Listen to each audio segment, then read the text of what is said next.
finishing making some buttercream. How are we all? I'm just bringing it up my iPad as well. I had to put it on charge. If it will load, here we go.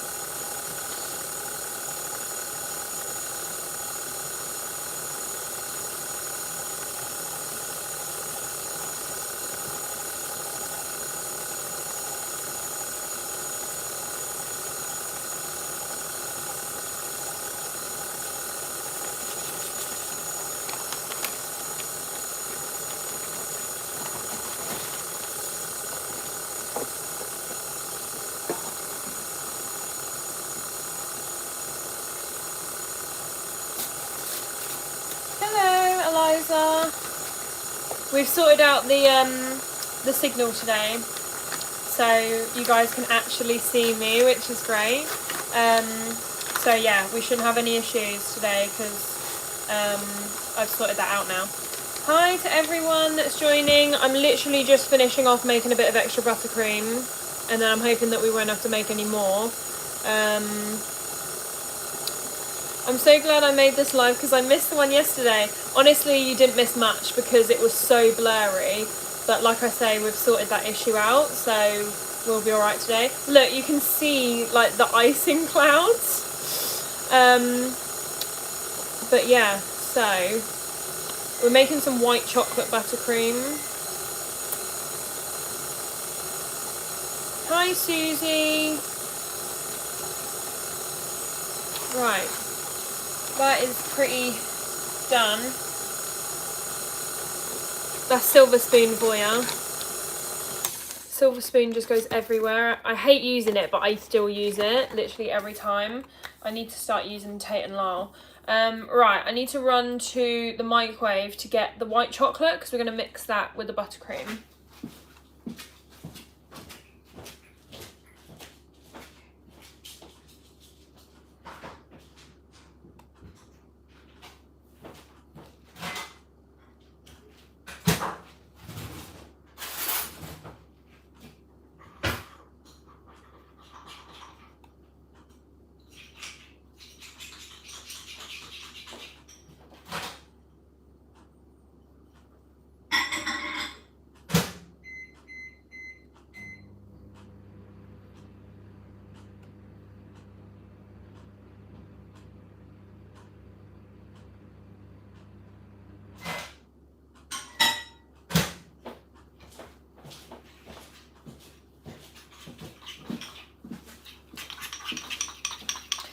I am back.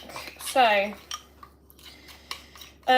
this is, if you've watched a few of the lives, you'll probably recognise the cake. So it's that pink and white drip cake that I do it all the time. Everyone seems to love it. So it's a white cake, pink drip.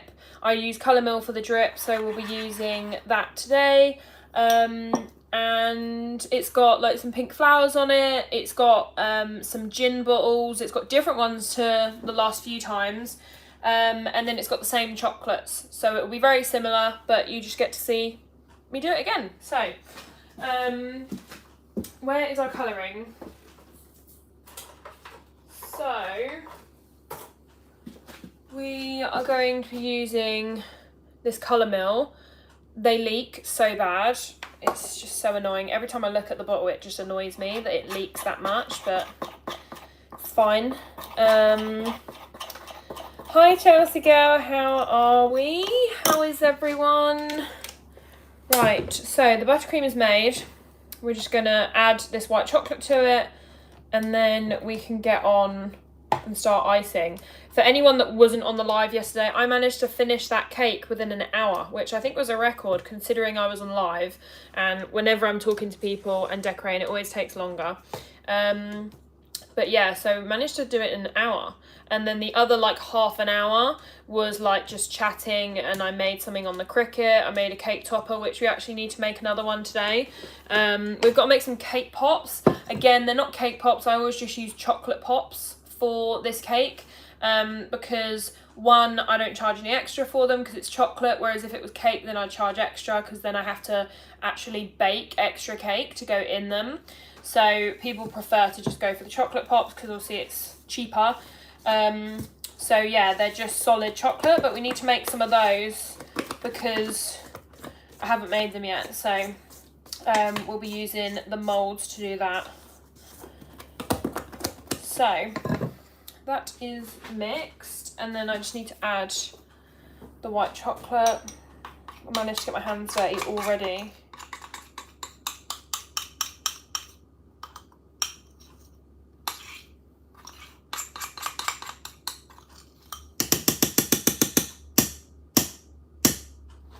Right. So mix that all up. And then I've got some spare from when I crumb coated, so I'm just going to mix that in. That's from earlier. Some white chocolate buttercream.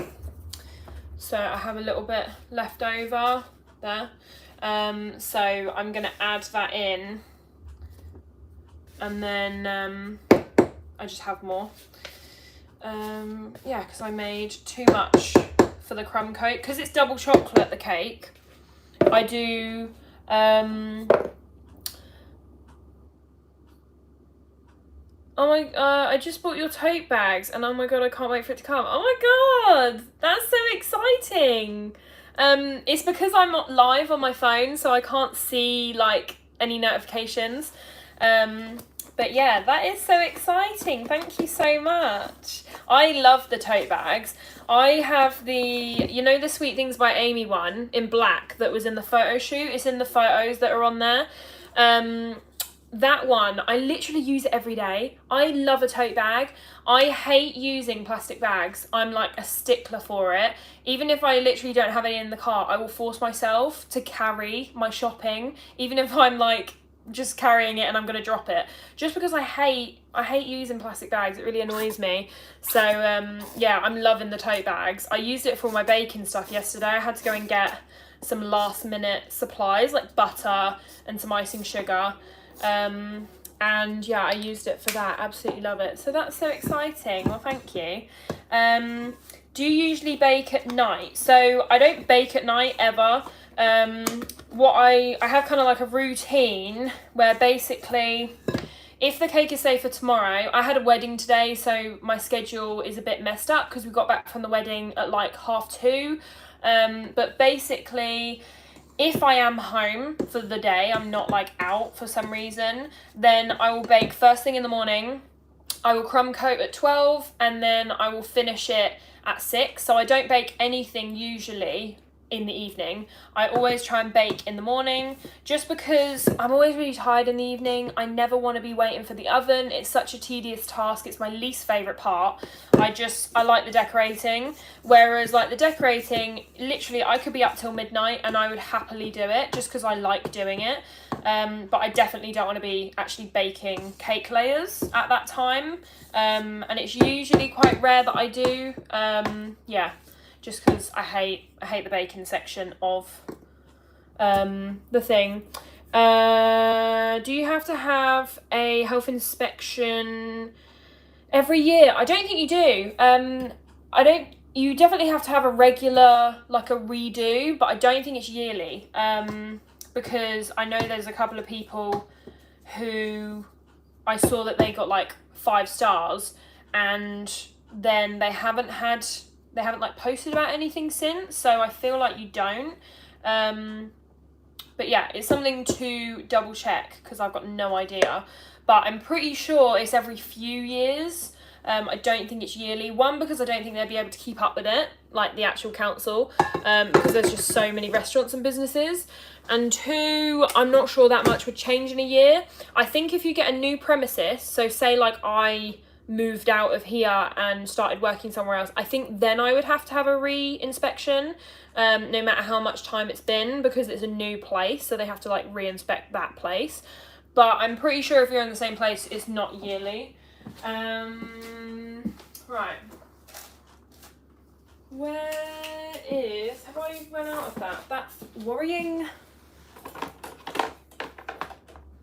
Okay, so this is the last of my Wilton white, so I need to order one.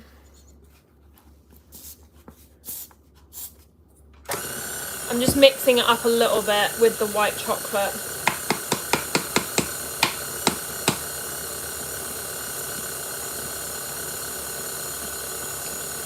Right.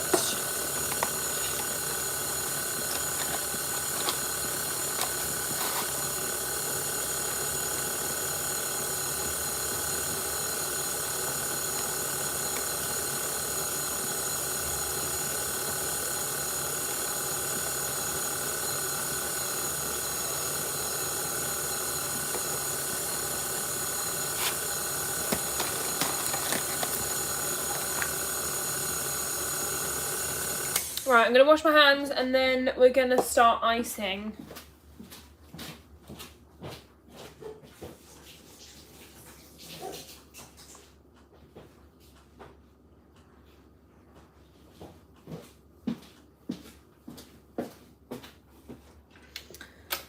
So, we've got all our buttercream mixed.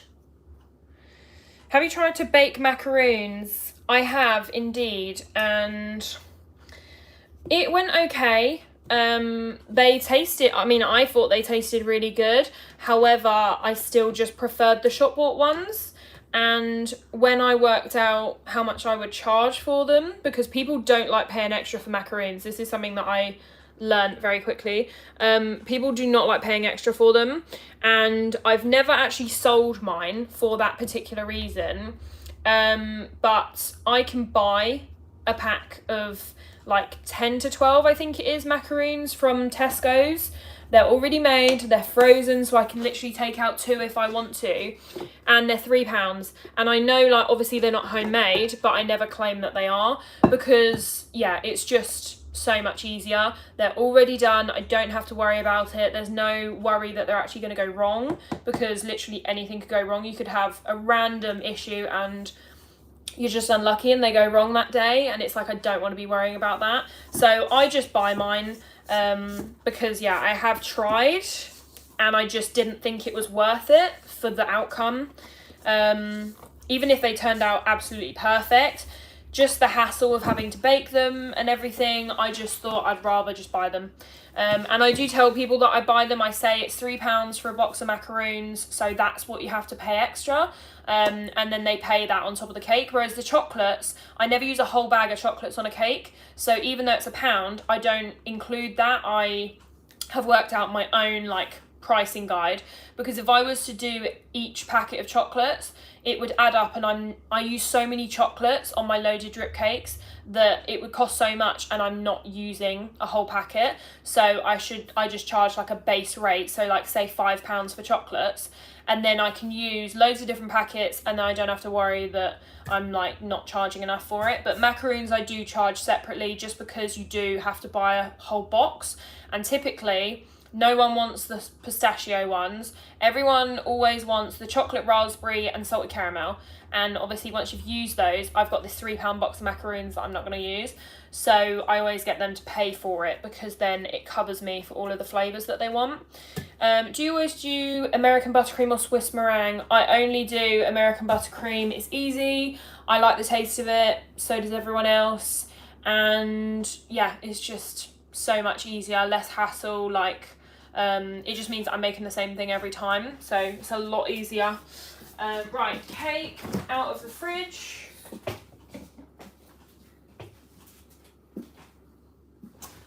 So it is a chocolate cake, and then it's got white chocolate and double chocolate, or like milk chocolate, so that's why it alternates, because some layers have white chocolate in between, some have milk chocolate.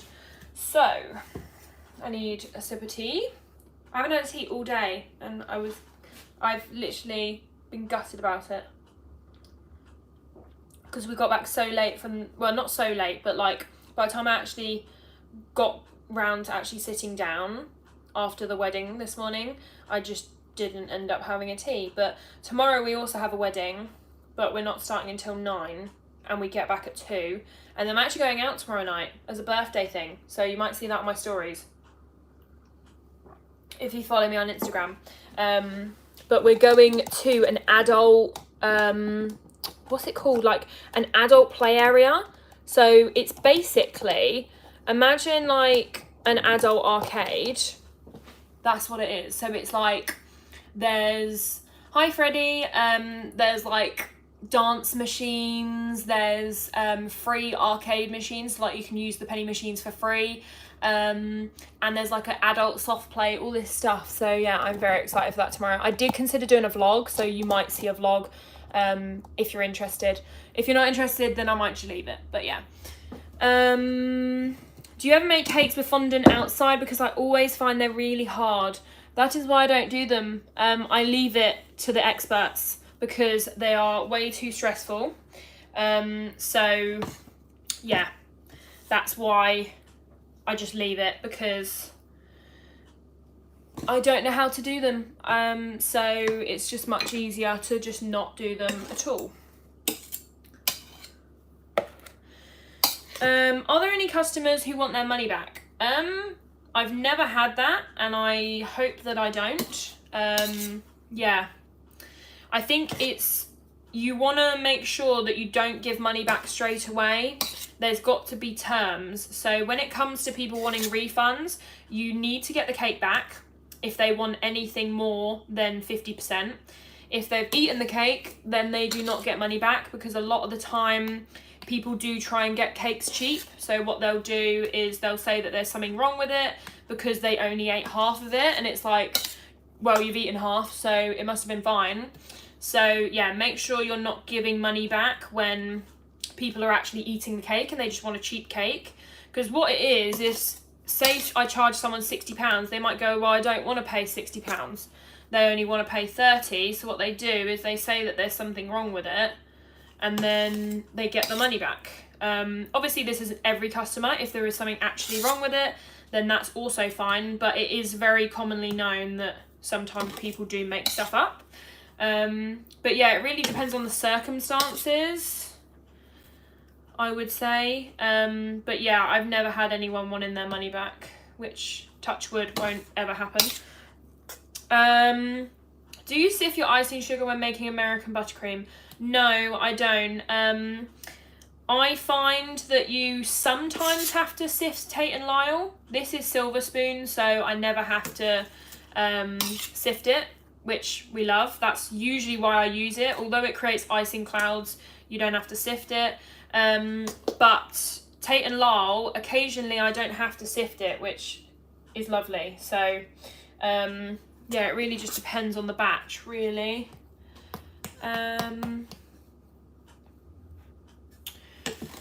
Where did you get that palette knife from? It's massive. I think it's literally like B&M or something. I really like the Finch Bakery ones, but they are very similar to like the standard ones that you can get. So I've got the longest size in the Finch Bakery one, but yeah, I think this is just like a supermarket one. I got it in a set. It was like a set of 3. So I got a flat palette knife, and then I got an angled, and I think I got a spatula. So this one's angled, as you can see.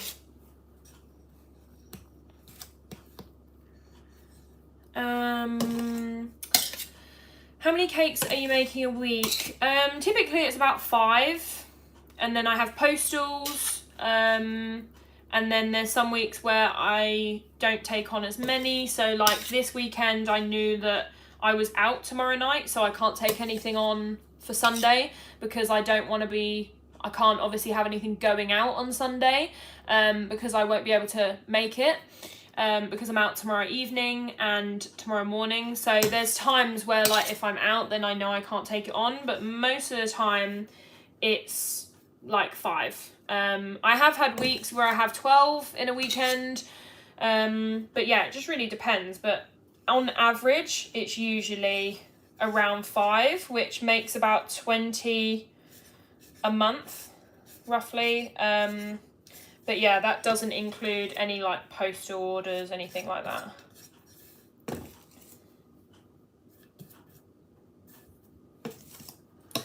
I love making macaroons and pretty good at it. I want to start a small business, but I was thinking like you, that maybe people don't want to pay so much for macaroons. I don't know if it's worth it.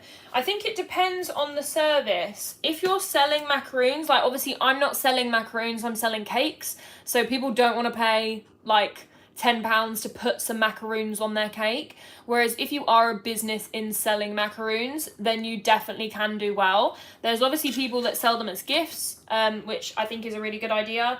So I think you just want to make your like product different, basically. So some people do it where they paint the macaroons, so like they do fancy designs on them to make them a bit different. It really just depends, but yeah, I think you could definitely get into a business selling macaroons, because people do them as like gifts and favours, like wedding favours, stuff like that, and they will pay more for them. But like I say, people just don't want to pay £10 to have them on a cake. But separately, I think that would be fine.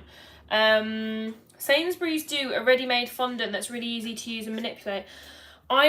I don't make my own fondant ever, but I just don't like working with it. I don't really like the way it looks. I know that's really controversial and I'm probably going to offend people, but I don't like the way that it looks on cakes. I prefer a buttercream base. I just like the look of it.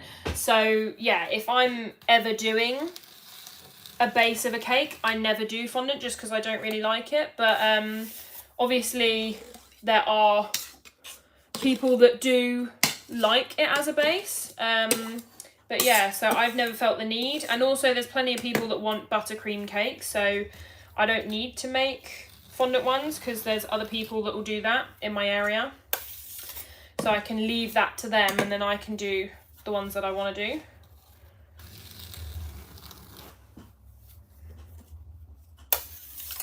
Have I ever tried acrylic disc? I haven't. It's one of those things where, again, like if I don't need it, then I'm not going to use it. And I've just never found that I needed it, if I'm completely honest. It just depends, really. Obviously, if it works for you, then that's great. I just never found that I needed it. But yeah, I have heard very good things about them.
Where is the front?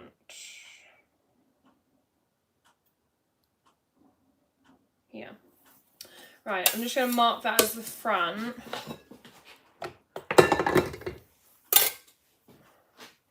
Pen.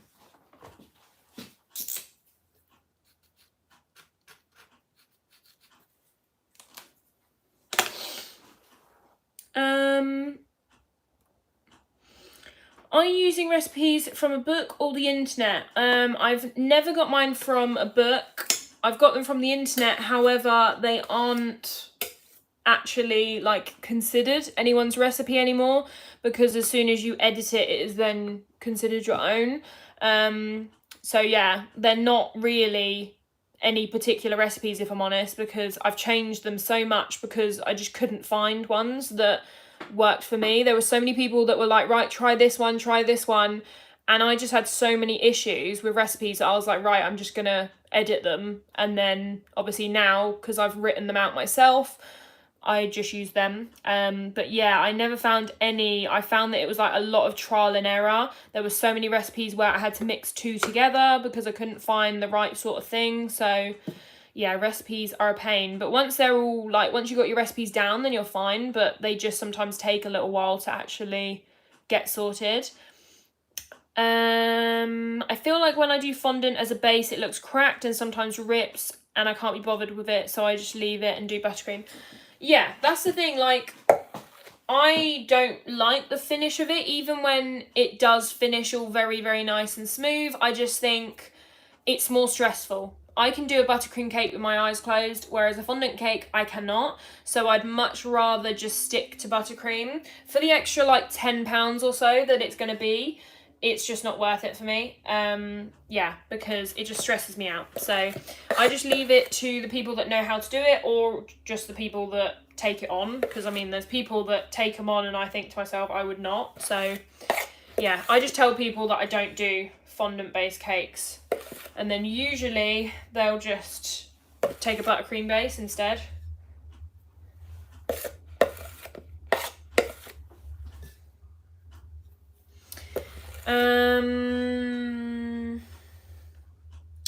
The other day I was decorating a cake and the buttercream just kept coming off the cake like would stick. I think you've done a spelling mistake there, Freddie, because I can't understand that. What? I don't know what you mean. Do you mean it would like come back off the cake when you're scraping it, or? I'm not sure.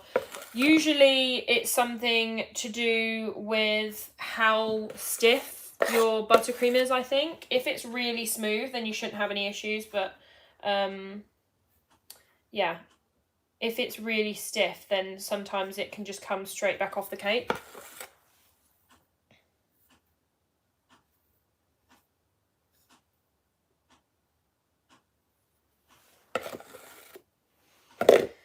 Right.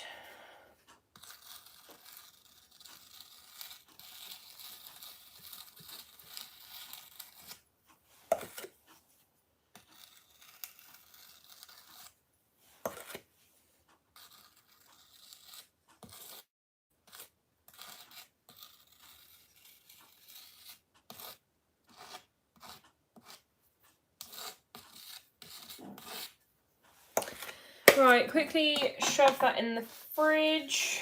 Where's the front?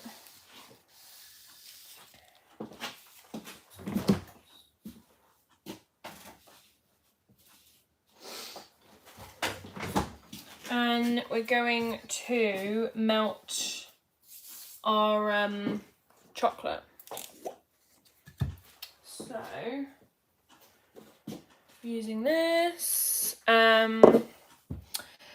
You're such a huge inspiration to me and have inspired me to start my own baking business. Your videos are so informative. What is your favourite cake flavour that you offer?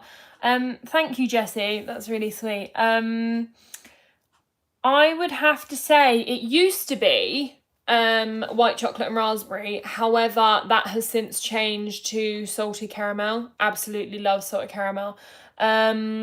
But yeah, it flips really. I kind of like all of them apart from, and this isn't that I don't like it, it's just like a boring flavour to me.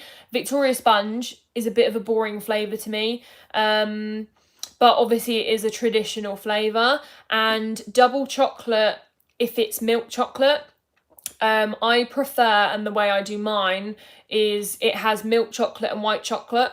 It's a mix, which is what today's one is, where in between alternating layers it has milk chocolate then white chocolate, just because I prefer it, opposed to just like milk chocolate, buttercream and a chocolate sponge, but that's just me. Do you recommend using a cake board that is 2 inches wider than the cake? Always. I use one that's 3 inches wider. Every single cake is on a 3-inch wider board, so 4 inches on 7-inch, 6 inches on 9, and 8-inch is on 11. And then I rarely do 10-inch cakes, so I don't really include that. But yeah, I do it because I do covered boards. Pretty much all of my cakes have covered boards, and if they don't, then it just allows a bit of room for, like, I call it kind of like just extra decor. You know, at the front of a cake where if they don't have a covered board, they might just want a few bits dotted around. You've probably seen it on some of mine where I put a few little dots of buttercream and then I like stick a macaroon to it, and that's just at the front of the cake if they don't want it all covered. And on those ones I will cover the board, so I cover it in white contact paper. But if I am covering the board fully with buttercream like today's, then I will just leave it as a silver board. It really just depends. Hi Amy, oh my goodness, I'm having the same problem. I'm so glad to hear that it's as I thought it was me. I just tried adding oil, but it still turned out a bit dry. Any suggestions on fixing it? What did you add oil to? I may have just completely missed a question there. Did you add oil to the buttercream or oil to the chocolate?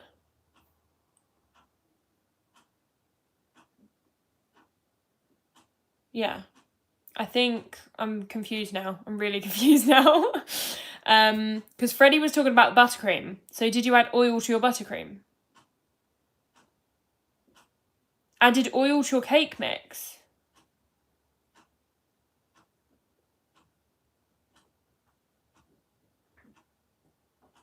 Oh, so Freddie, did you mean that your cake would come off when you were doing the buttercream? I don't add oil to my cake mix at all. I feel like oil is usually a substitute for butter, but I obviously use stalk, so I don't need to add oil. I would say if your cake is like kind of tearing, if it's a bit soft, make sure you refrigerate it. This is why I always say, like, bake your cakes really early and then have plenty of time to decorate, because what I do is I bake them in the morning, then they go in the fridge until lunchtime. I wrap them in cling film, put them in the fridge, because then that seems to stop them, like, all the crumbs coming off. And then so I put them in the fridge, then they're really cold, and then when they're cold and you ice them, I find that the crumbs don't come off. I've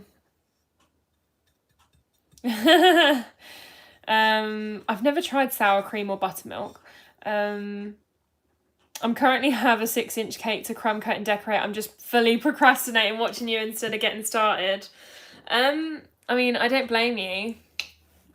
No, my buttercream wouldn't stick to my cake. Yeah, I think that's probably because it was too stiff, Freddie. Yeah, I think it's probably because it was too stiff.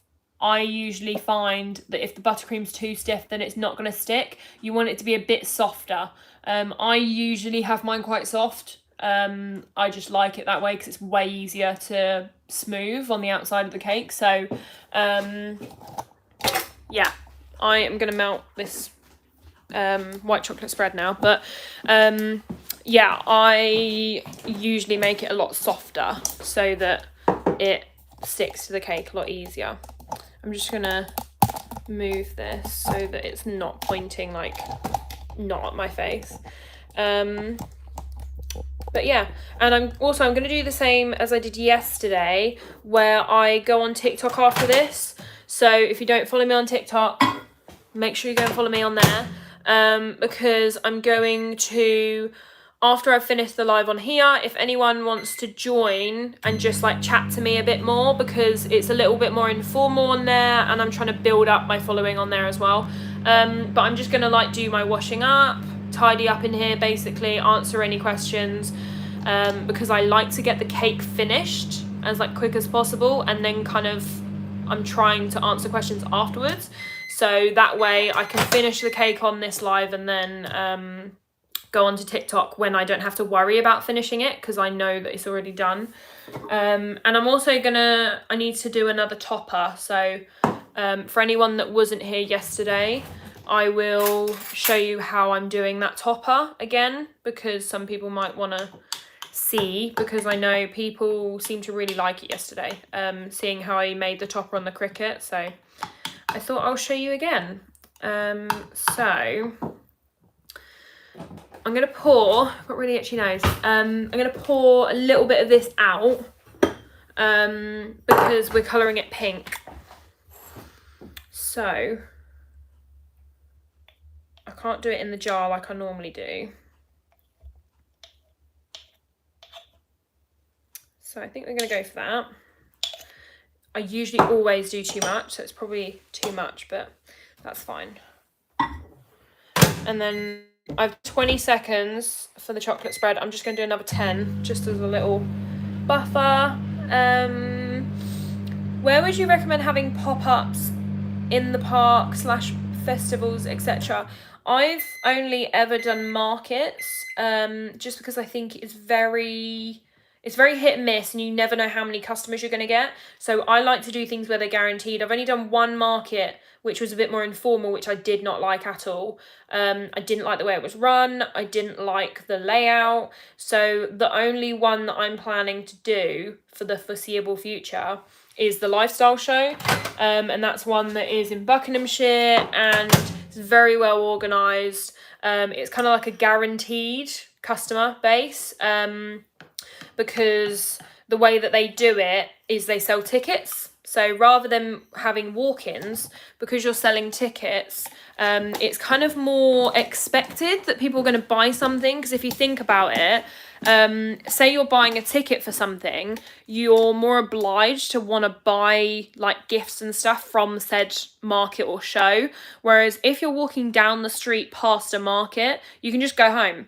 So there's no obligation to buy. And I feel like the ones where they're shows, there's more of that obligation. And the lifestyle show sells it's between 2,000 and 4,000 tickets in a weekend, so you're kind of guaranteeing that you're gonna have a lot of customers. Whereas, like I say, a market, you have no idea how many people are coming to that. So yeah, I won't be doing anything other than the lifestyle show, I don't think, for the moment, just because I know it's guaranteed. I sell out whenever I've done it, and it's just nice and easy. Whereas trying anything new for me is just scary. But it really depends what you have on in your area, because certain areas are better than others. Mine isn't that great. We have a lot of markets, but like I say, they're very informal, so that you have no idea how many people are going to be there. So you don't want to bake and then there's like no one there. So it's very hard to know. But I would say stick to things which are like shows. So like Christmas shows, the lifestyle show does a Christmas one, which is always really good. So things like that, where you know people are going to be wanting to buy Christmas gifts, all that kind of thing, because it just brings you in extra customers. Can't find any white chocolate spread anywhere. I mean, it is very difficult to find. I need to scout it out because I'm running out, and I dread to think what will happen when I run out, because I live on the stuff, and I use it on a daily basis. So I need to go, I think there's 3 Tesco's or 4 Tesco's in my town, and only one of them usually sells it. So I'm hoping that when I next go there, they're going to have it, because the last time I went there, I bought about 12 jars. So I literally took the whole amount off the shelf. So we will see. Right. You're nice and drippy. So, what was the next one? Have you ever tried the M&M spread or something like that? If so, what are they like? I love them. I use them in my chocolate slabs and in brownies, and they're really good. I've got the M&M one. I've got the Malteser one. I think there's a Twix one. I've tried that one. They're all really, really good. Definitely recommend. I need to wash my hands again.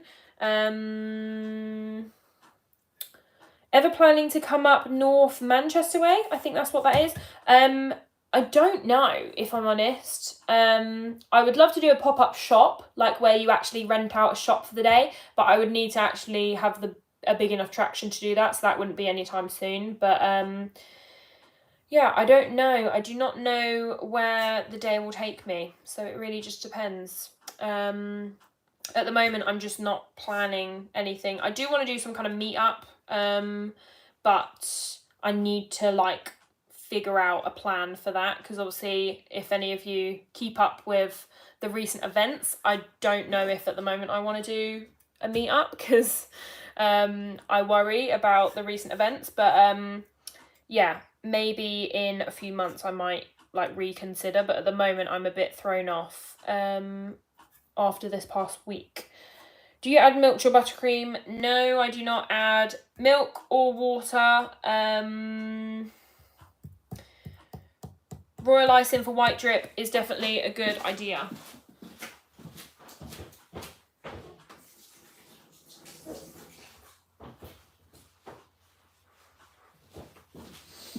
So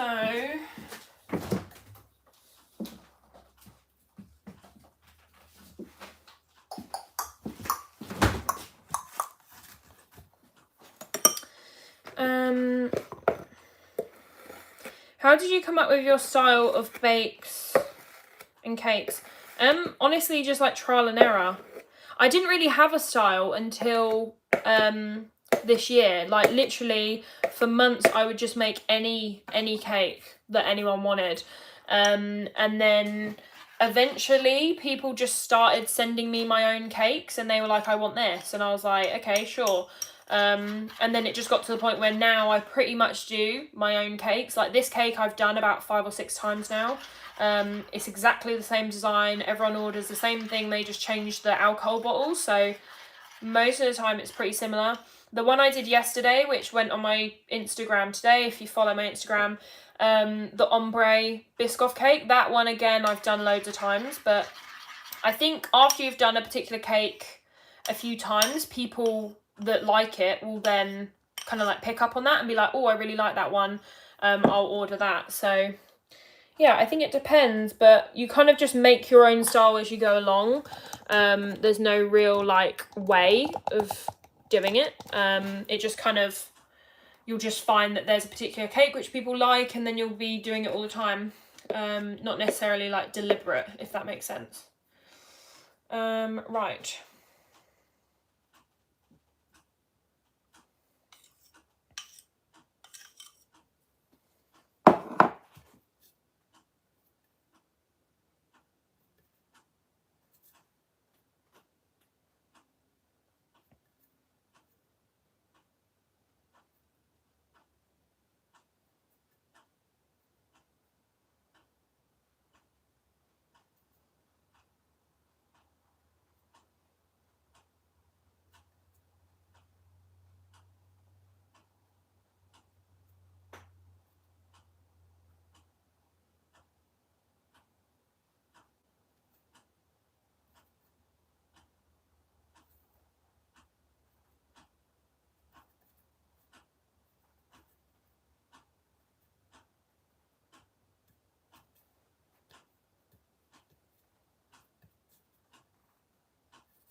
Right.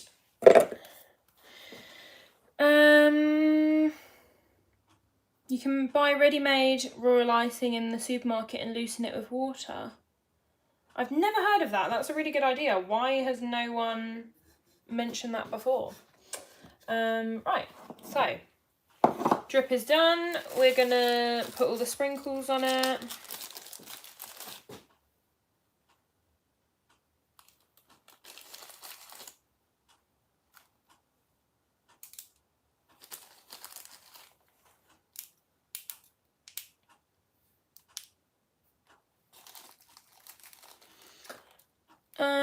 Do you have any specific tips for getting the edges smooth, or does it just come with practice?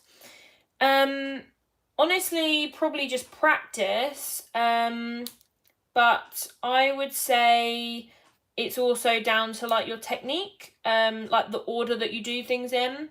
So I would say that you want to, I smooth the top and then you end up with like this bulge at the sides because you've obviously applied it all over the cake. Smooth the top first, but don't make it perfect. And then where you got this bulge on the sides, where you go around with your scraper, you'll end up with a clean edge. So like you'll have a ridge around the edge, but the rest of it will be smooth. So then what you want to do is literally just get that edge with a spatula and just bring it into the middle. And then you're obviously like flattening your edges. So then you've got smooth sides, flat top, and you've smoothed the edges as well. That's how I do it. So I do the top first, rough, coat on the top, then I move on to the sides and then go back in and smooth the top.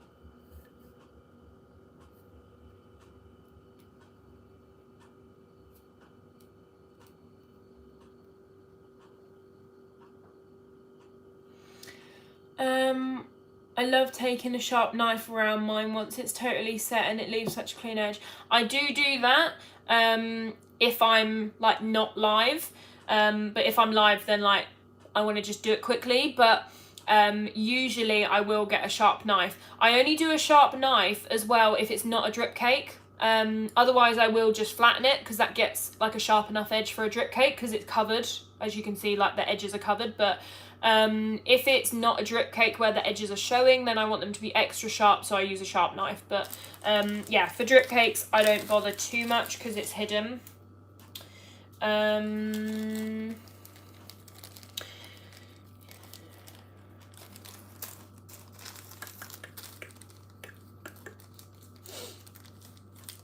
Yeah, to be fair, chocolate with a touch of oil is another very good method. I do use that if I don't have white chocolate spread, but at the moment I am loving the fact that there's loads of white chocolate spread everywhere, so I can just go and buy that.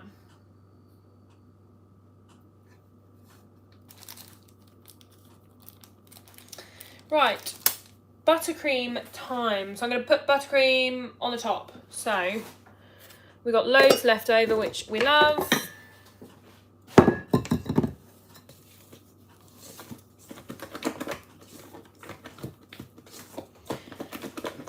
So piping nozzle, and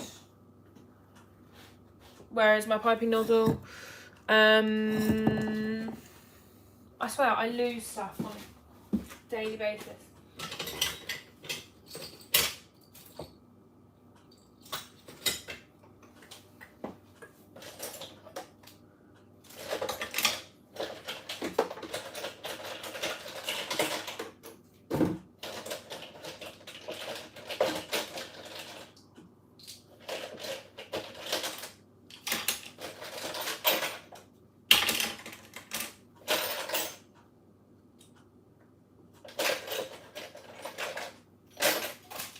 I found all the nozzles that I don't need.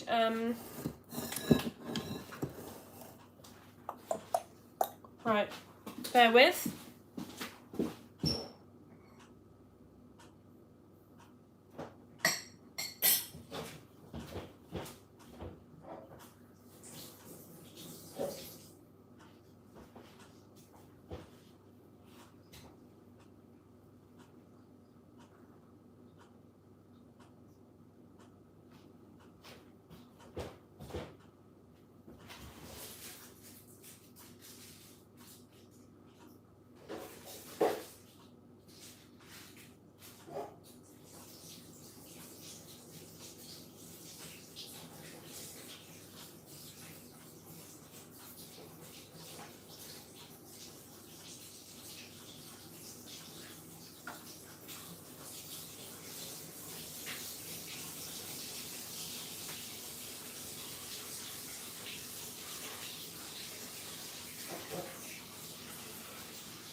Sorry, I had to wash my nozzle.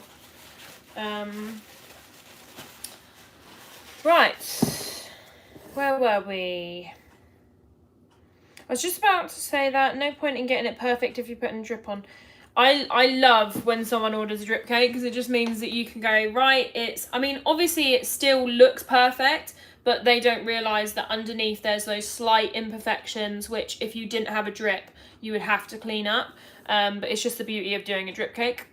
Would you ever offer carrot cake as a flavour? I really want to, but I haven't tried doing it. But I don't like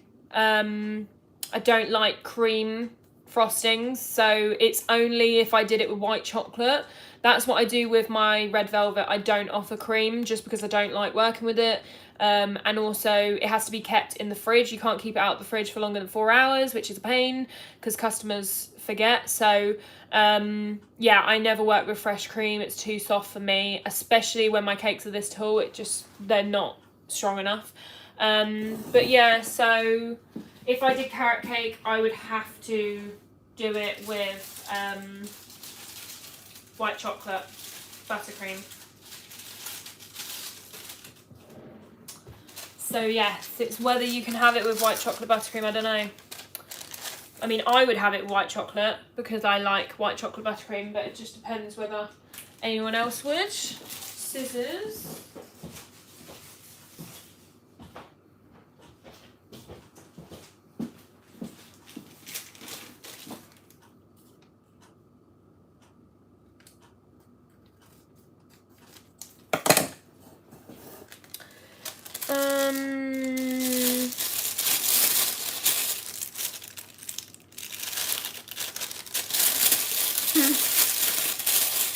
I love that. Yeah, like literally that's why I like the whole community that we have on these lives, because everyone is so nice to each other. Everyone is like shares all their tips, which is just great. So yeah, we love learning. I've tried making a stack cake with carrot cake and it collapsed, probably because it's really moist. Yeah, I think it can be done with moist cakes. However, I would say that your buttercream, which is really what holds the cake, that needs to be something that's stronger. So like I say, I'd only do I think white chocolate because I wouldn't trust a cream frosting. But you can also dowel it, like if it's a softer cake, then you can dowel it if you're worried that it's gonna fall over. But yeah, I usually it's not something that I actually offer.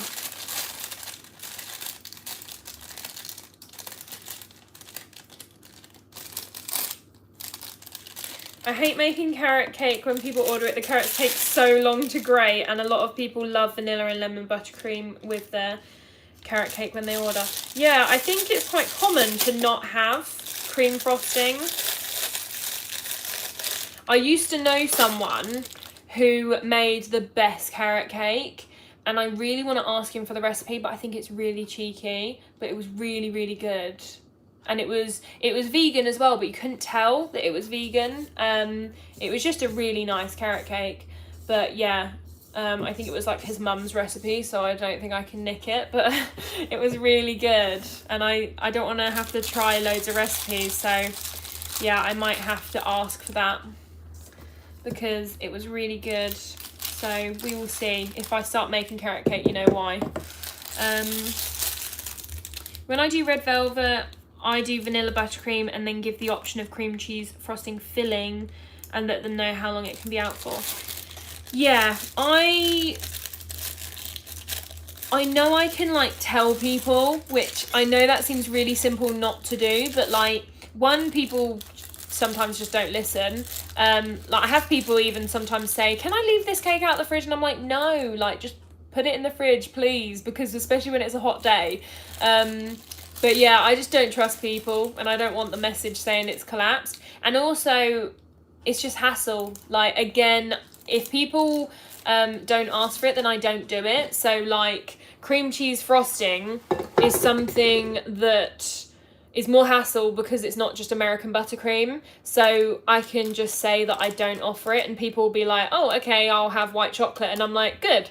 And then white chocolate's so much easier. So it's just easier for me to just say I don't do it, and then that's that. That's just what I do anyway. I just tell people that I don't do it, and luckily they don't really argue with it.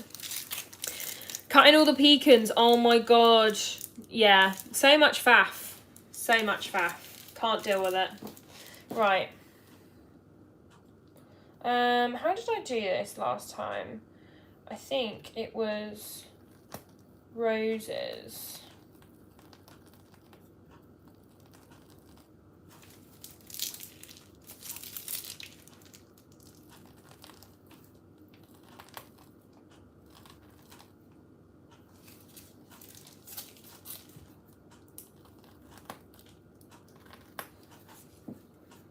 Where's the front?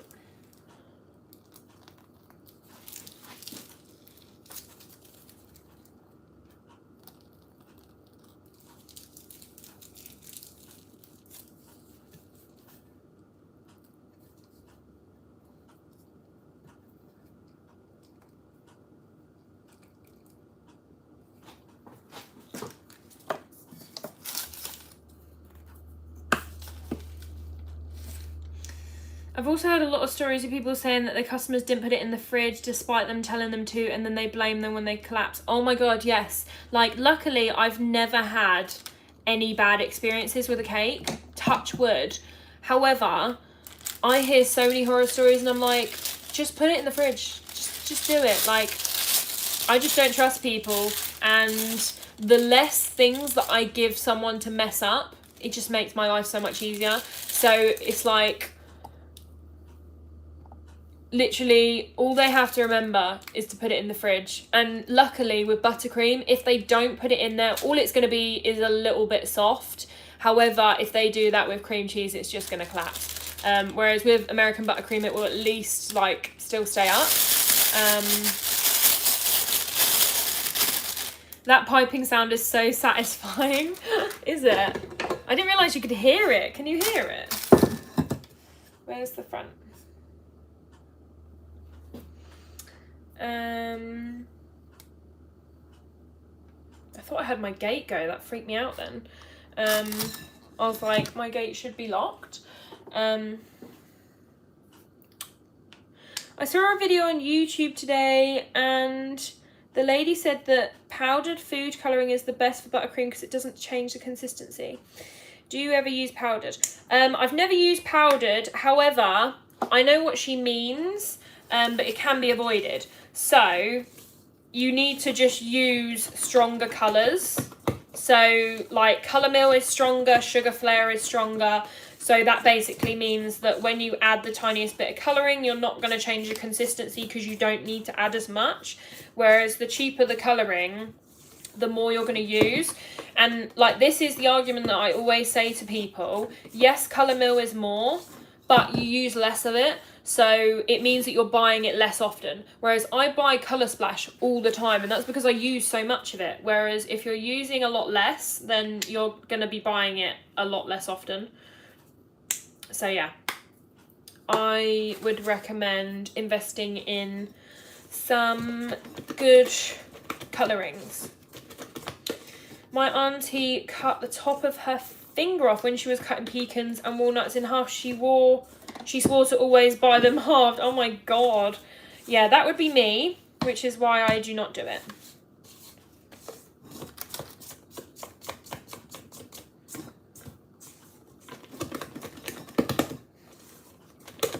Right.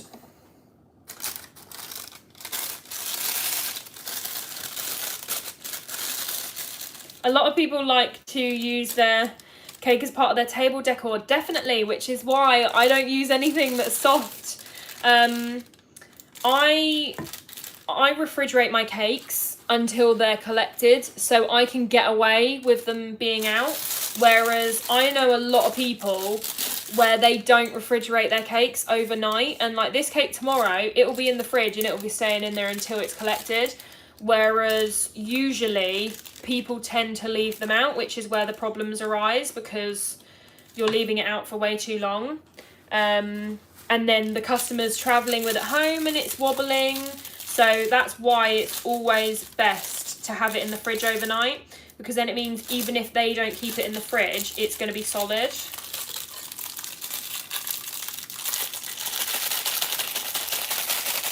I need to put this on a cup because I'm getting this everywhere. The one time that I don't put it over a cup. Oh, it's getting everywhere.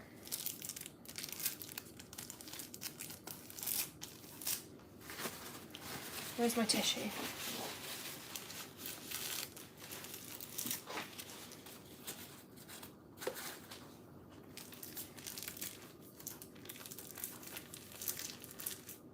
Right.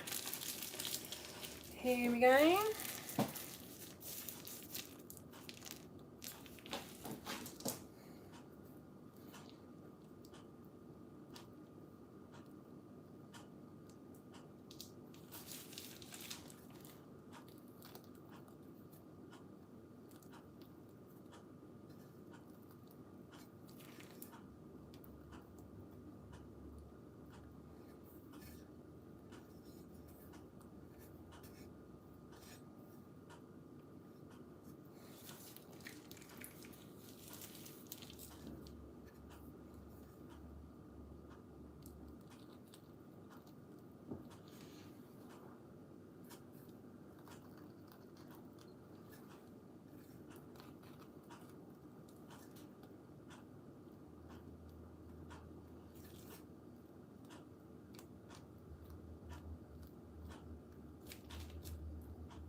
little bit of fluff.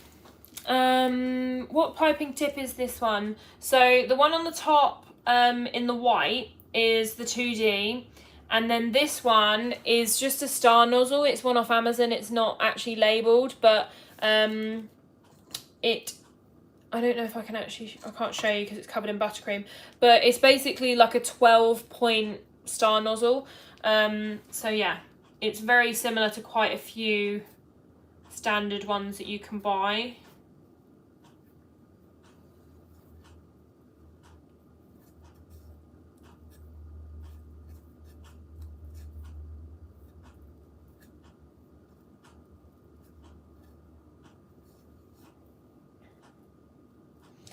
Where's the front?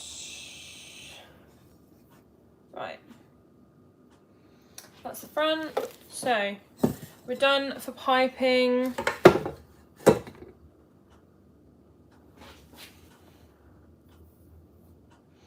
I think you might have linked the wrong account in your description. Which one did you go to? Was it my personal? Was it my cake one? Do you think vanilla cake or white chocolate mud cake would be better for a cake you offer to customers? I would say white chocolate. You can hear the ticking clock. Oh my god. I have my birthday cake made for my 22nd birthday on Monday, and I still can't decide what design to go for. It's so hard when you make so many, choosing something new. Go on Pinterest and just look at loads of different things. It was the bacon one. It's just Sweet Things by Amy. I think it cuts it off in the link on lives.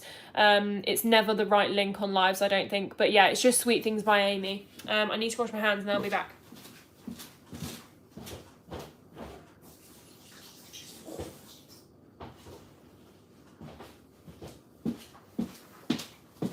Right, we have macaroons.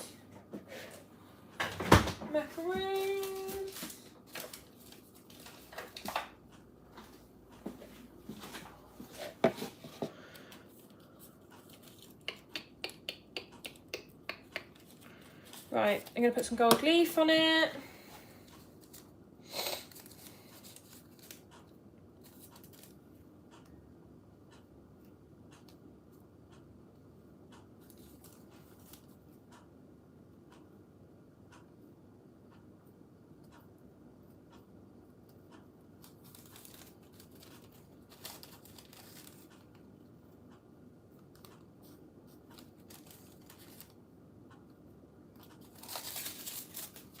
And we need to make a few cake pops as well. But they're for the board, so we can do those afterwards.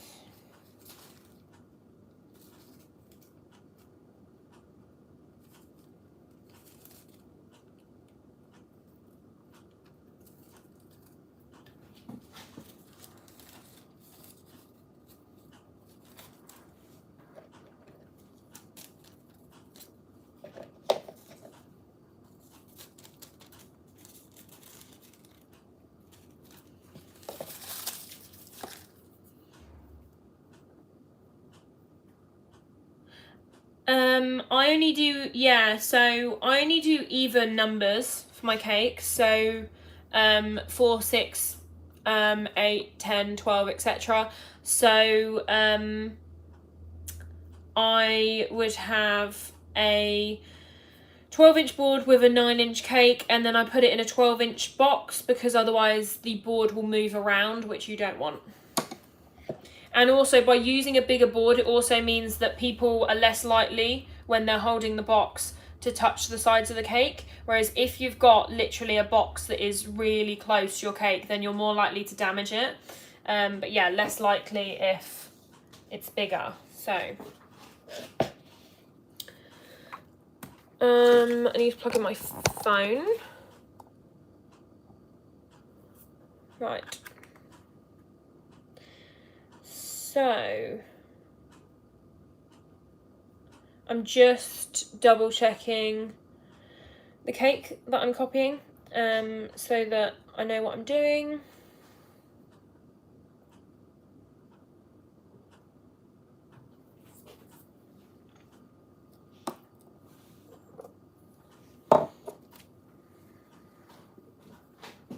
Right, so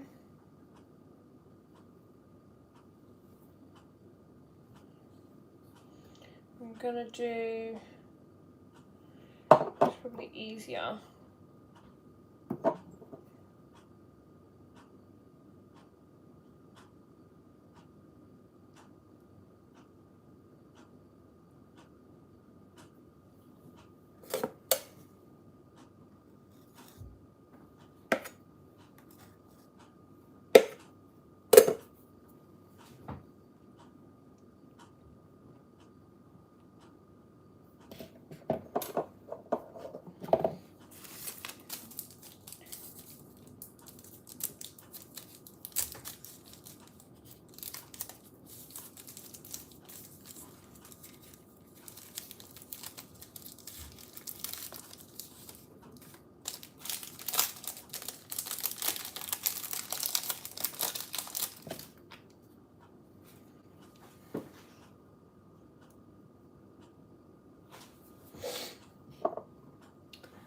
Right,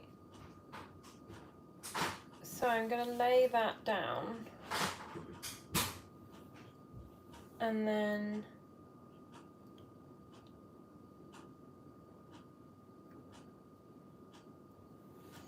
like so. And now I've got some dried flowers which I had left over, so I'm going to add these on. They did pay for roses, so I've got those as well, but I thought I'd add these just to add something a bit extra to it.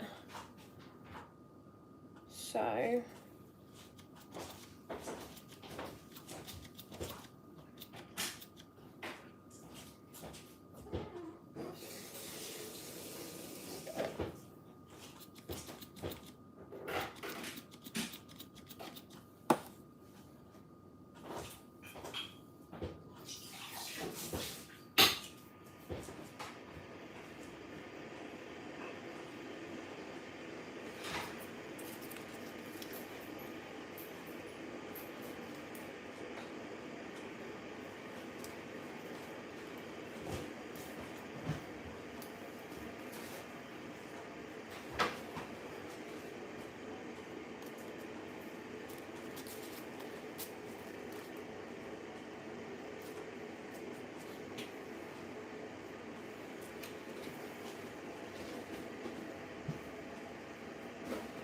right.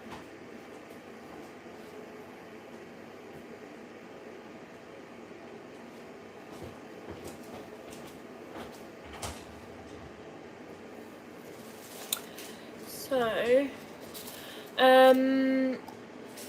where did you get those decorative bottles from? They are actually real bottles of alcohol, but I tell my customers to order them off of justminiatures.com or .co.uk, one of the two, because it's one where you can buy lots of different bottles. You can buy like one of each, so it's good that way. God, this is not cutting. Bear with. There we go.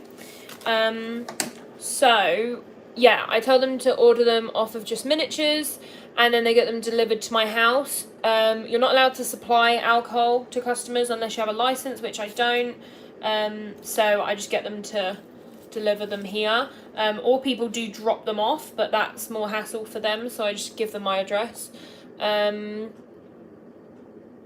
you price alcohols individually? I don't price them because they buy them, so I just tell them order them off this site, and then they're obviously priced when they go on there.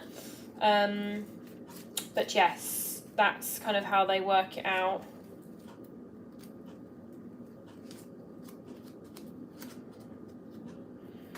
Right, so I'm going to put everything on apart from the where the cake pops would go, so then it means that we can come back and add those, and then I can shove this in the fridge while we're waiting.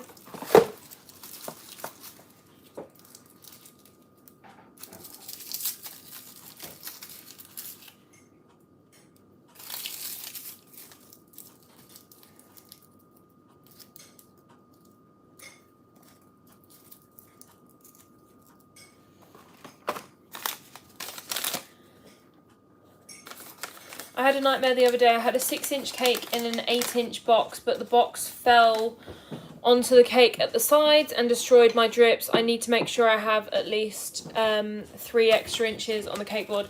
Definitely, like that's literally why I do it. That is the main reason that I do it. It's not necessarily for cupboard board purposes. It's mainly so that you're covered if someone pushes the side of the box into the cake, because that can't be fixed. And especially when it's in the drive home, it's just nerve-wracking. So it's just easier to have a bigger board and then you don't have to worry about it.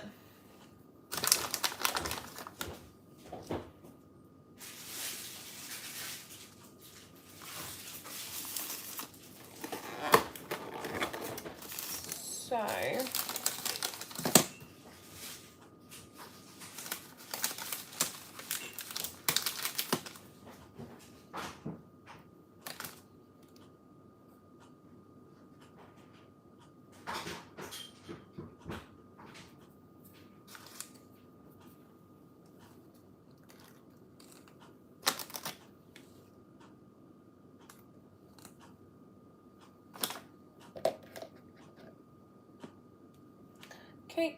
cake pop, and then the letters. So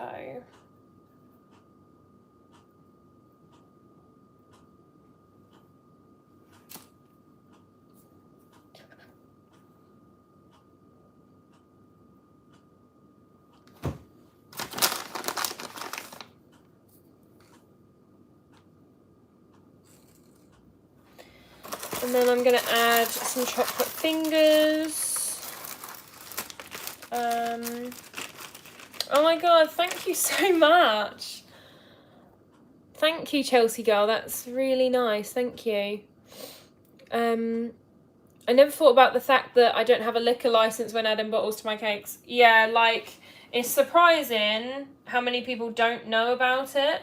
And although it's very unlikely that anyone would actually catch you, it's obviously very dodgy territory, because people could be buying cakes for people that are underage, all that kind of thing. So that's what you've got to worry about. People could be doing like a 16th birthday cake and it's got alcohol on it, so that's why you've got to be careful, because you wouldn't necessarily know who it's for in terms of age range. So that's why it's good to always be on the safe side.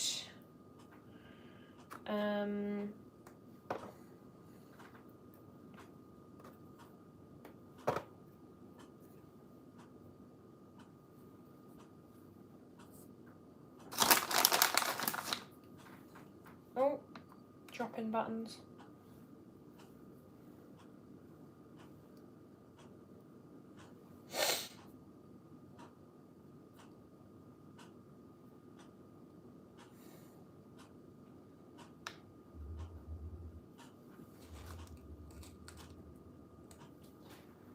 Right, I think we're going to go with that, and then we're going to make the cake pops, which are going to go on the board mainly.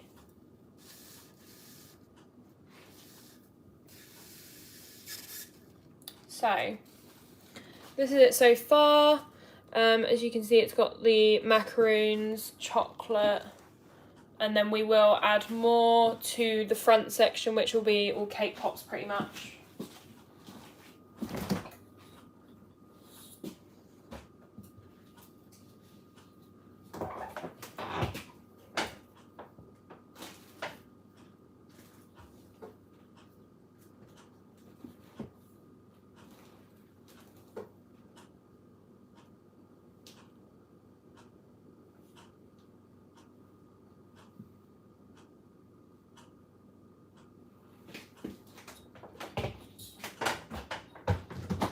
Right, my hair has caught my necklace, ow. Right, so my mum made me a tea and I've actually already got one, so I've now got 2 teas.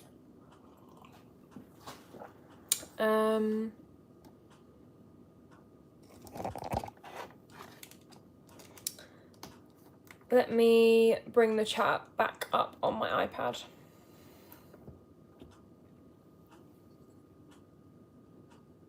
I think you've saved me a possible fine, honestly, yeah. Also, you'll be surprised how petty some people can be, like other bakers, so that's what you got to watch out for. I've never had it done to me, but I've definitely heard of people where they've been reported because someone didn't think that they were registered, and yeah, it's just I would assume that it would be a baker because most people don't know who they'd even contact. Most people don't know who they'd even contact if they were to report something like that. But yeah, there's been people where they've been reported because someone suspected they weren't registered, and it turns out they were. They just hadn't had their hygiene rating yet, and that's because all of COVID inspections are like really delayed. So yeah, a lot of times people can just report you because they're jealous, so it's just best not to risk it because you don't want to get caught out. And also it's so easy, like you literally give someone your address. If they're collecting from your house anyway, they're gonna have your address, so it's not like you're giving them any information that they wouldn't normally have, and you just get them to deliver it. So I either get people to do it on Amazon, or I get them to use that justminiatures.co.uk, and both of them is like next day delivery. And yeah, it's just easy for you and the customer, so I always do that. And then it means that if they moan that they have to buy it, it's like, well, you don't have to leave your house, like you can literally just get it delivered to me, so there's no reason for you not to just buy it online. But yeah, have you ever used fresh flowers? Yes, I have. I would say that you add them on right at the last minute. So yeah, I did it in a live, so you can go back and look through the lives and you'll see, because I did one where I wrapped them. So you need to wrap the ends with tape because you don't want any like juices from the flour getting into the cake. And I put them on the night before, and the cake was for the next day. Typically, they will last, I think it's like between 12 and 18 hours in the fridge, but as soon as they're out the fridge, they last a lot less before they go brown. But most of the time I only do fresh if people request it, and that's usually because they're more expensive typically, because you can get smaller bunches of fake flowers where you can't get smaller bunches of fresh ones, because usually they come in just a set amount. So, and it's also difficult because if people say I want pink ones, then I always say to them I can't guarantee that they're going to have them because I have to buy them the day of the cake. So it doesn't like guarantee that they're actually going to have what you want, whereas artificial, I can buy exactly what you want. I can buy them months in advance, so it's just easier that way. Cake looks lovely. Thank you for your advice about the mini alcohol bottles. I never knew that. No worries. To have a liquor license, you'd have to be 18 plus, right? Yeah, you do have to be 18 plus, and you also have to pay for it. That's why it's not worth it. It's basically the same thing that a pub has. So a pub is allowed to serve alcohol up until a certain time. That is because they have a license.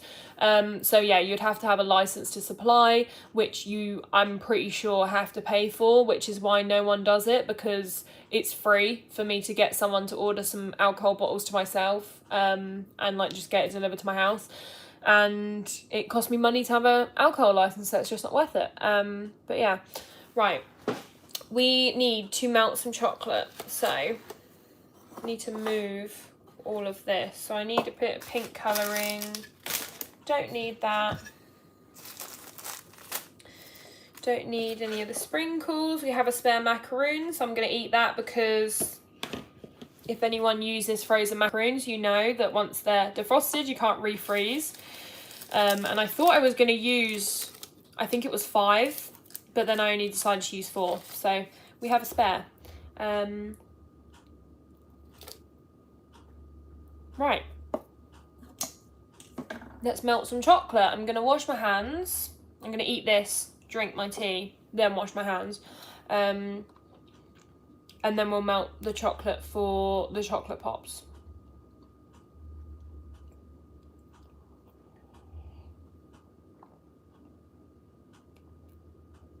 It's currently 10:30. So I'm hoping that I should have this done by 11 latest. That's including like the cake topper and everything, which I'm going to do it on TikTok live just because I don't have to necessarily talk on there and stuff. It's just easier. So I'll go on TikTok once I've made these cake pops, and then I'll tidy up on there and make the cake topper on there. Right.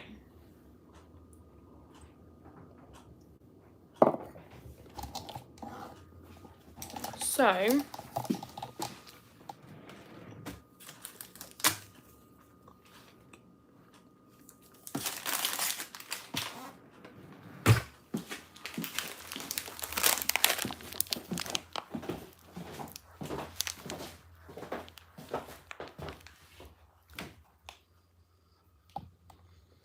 the lady that likes to make macaroons could sell you just the macaroons you want. Win-win. As much as that's a very good idea, and I know it would support them, because I charge cost for macaroons because they're considered an extra, it means that even if I was just buying however many I needed, if they were more expensive than a box from Tesco's, then it's likely that the customer won't want to pay, and that's just because, again, like I say, it's for a cake. So yeah, whereas they pay £3 and they can have up to 6 on a cake. It just depends. It's a set cost because I buy a box, and then any spares is just spares, but they pay £3 for the box, and then if they have a smaller cake, then they get less, and if they have a bigger cake, then they get more. But yeah, it's just kind of like a standard rate. But yes, as much as it would be better to not have the pistachio ones left over, currently my dad eats them because he likes them. But yeah, apart from that flavour, they all do get used up. But like I say, it's just because my cakes are already on the higher end of the spectrum. So to then ask people to pay more for some macaroons is usually not what people want to do. Some people will happily pay more, but there's always a few people that will happily buy the cake, but they groan about buying the macaroons. I had someone ask this about the Blondie trays. I didn't realise they were that popular. I don't really like Blondies, if I'm honest. I prefer Brownies, and I'm trying to restrict what's on my website because it's just easier. Like when I'm doing more cakes and when I'm busier with like merch and stuff like that, it's just a lot easier to have less different types of things, if that makes sense. So for me to keep track of, it means I've just got to do the chocolate slabs and brownies rather than lots of different things. And also it means that you're less likely to be making just like one tray, because I found that I'd be making multiple brownies, but I'd only have like one tray of Blondie because I find that they're not as popular as brownies. So then it means that I've got to try and make one tray, which I then have to like divide all the ingredients, and it's a bit more faff. Whereas brownies, I tend to always have quite a few, so then it means that I'm making a couple at a time rather than just one. Because yeah, I don't know why, I find that Blondies aren't that popular. I always find people like my brownies a lot. And I mean, that's not that they don't like my Blondies, they just like don't necessarily choose to buy that over a brownie. But yeah, so that's the main reason I took them off, just because it keeps it simple for me, because then I'm like, right, I've only got like brownies to make today or chocolate slabs. It's like less varieties, it makes it your life a lot easier, because I just had way too much on there.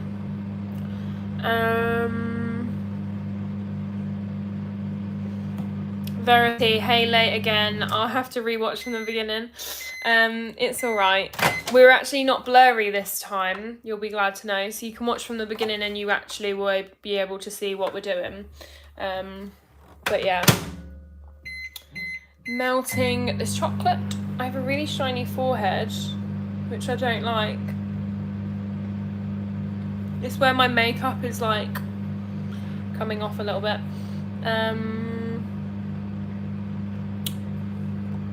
So yeah, I've had 2 people ask that today though.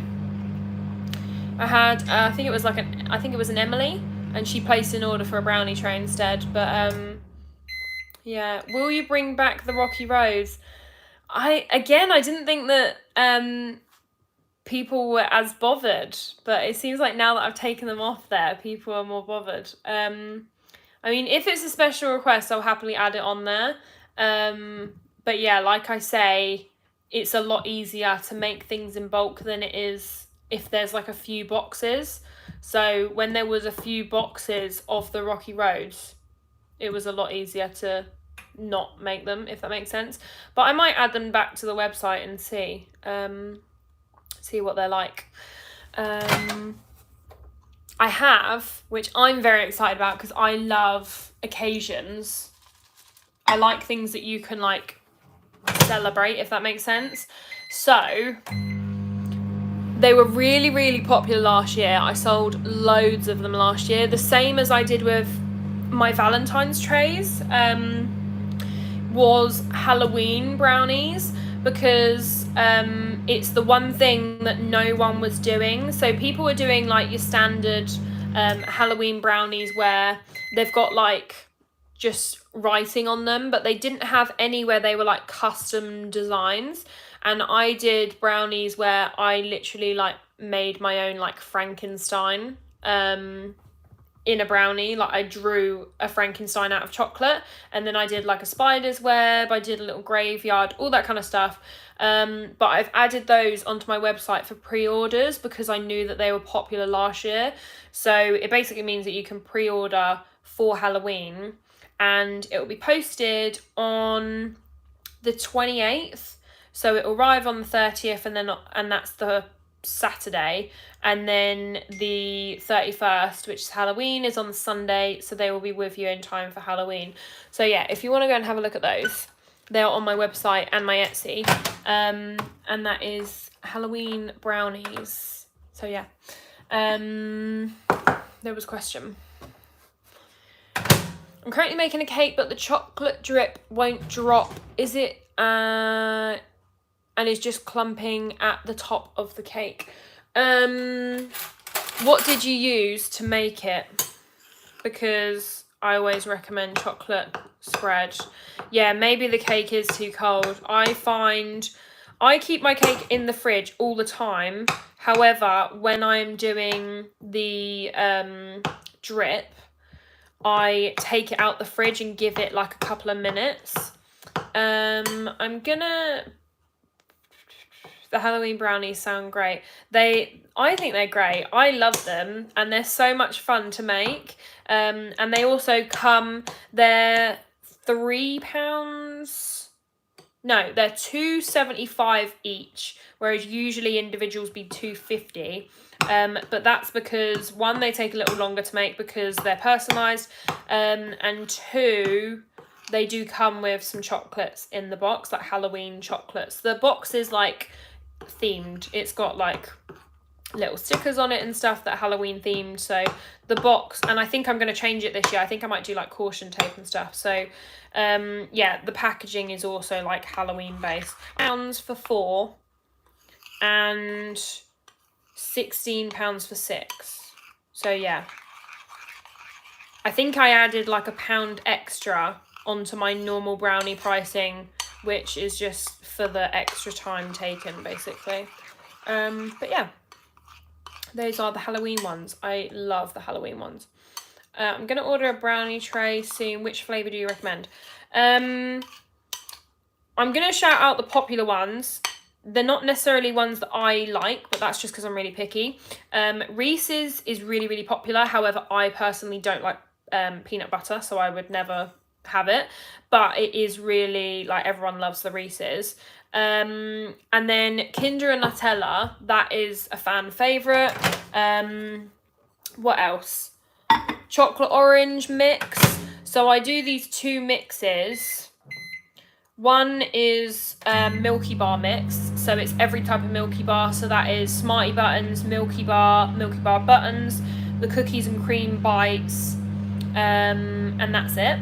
So that's the white chocolate mix, and then there's also a chocolate orange mix, which is like all the chocolate orange chocolate you can get. So like 12 chocolate orange fingers, buttons, Smarty buttons, chocolate orange like Terry's, and something else. But those, the two mixes I think are probably the most popular, so I would say one of those, either the white chocolate mix or the chocolate orange. But if not that, then Kinder and Nutella, I'd probably say. Biscoff is also very popular, but yeah, any of them are good. I like all the flavours apart from Reese's, but that's just because I don't like peanut butter. So but yeah, apart from that, I pretty much like all of them, I think. So yes, right, turn you, there we go. So I need my moulds.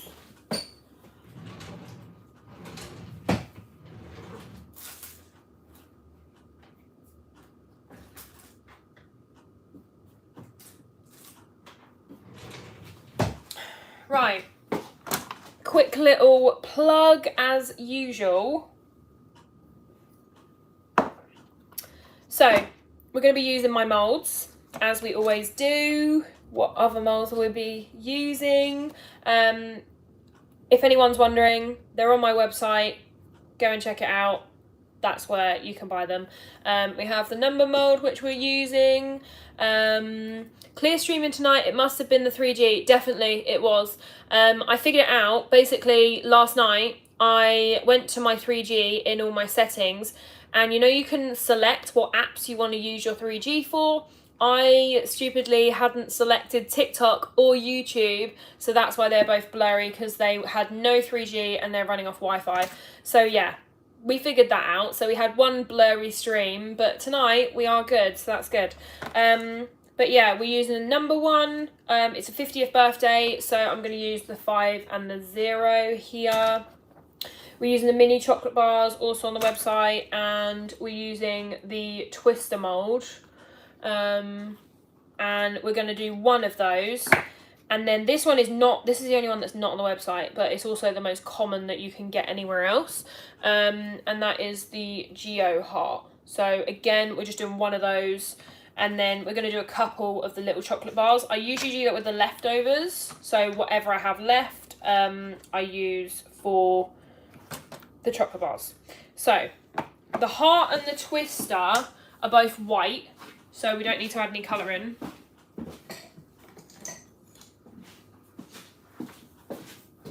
So we have our little lolly stick. So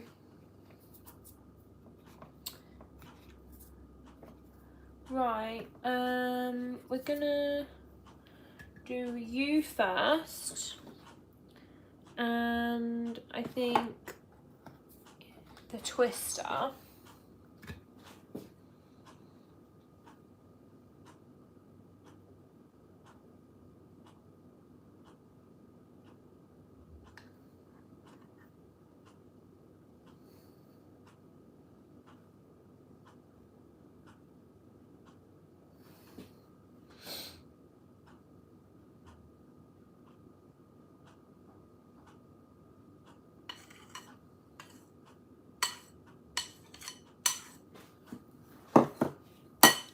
Right.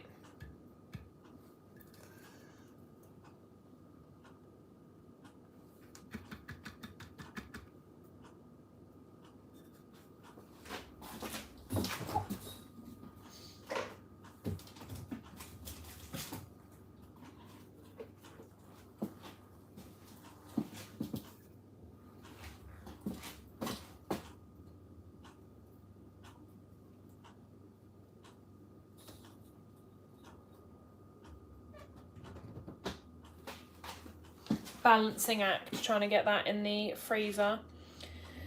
I got your molds for my birthday and they're amazing. Oh, that's really cool. Thank you. I'm glad you like them.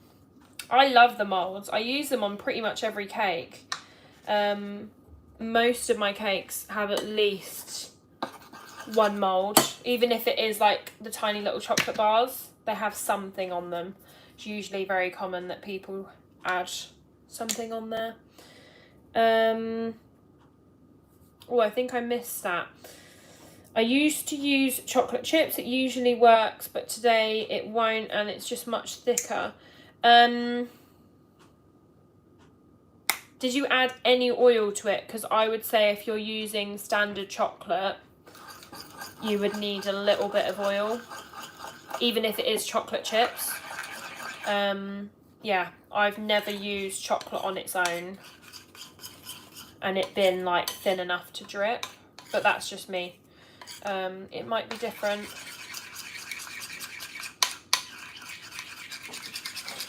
Right, it was 50th. Okay. So, we want the 5.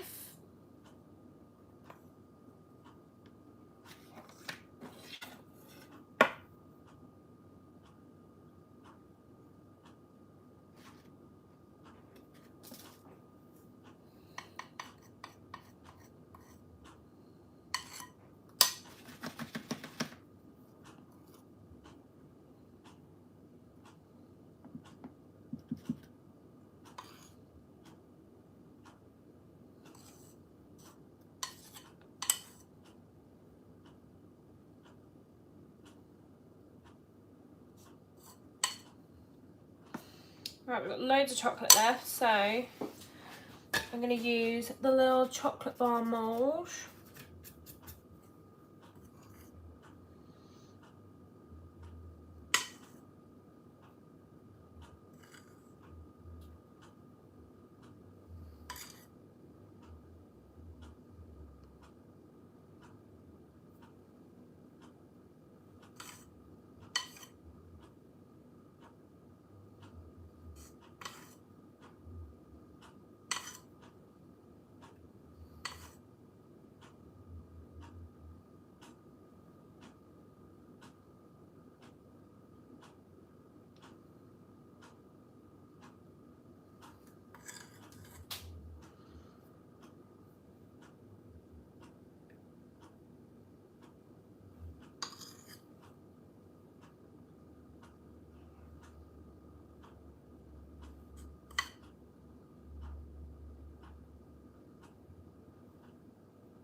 I think we're going to get 4 chocolate bars out of this. Maybe 5. Maybe 1 more.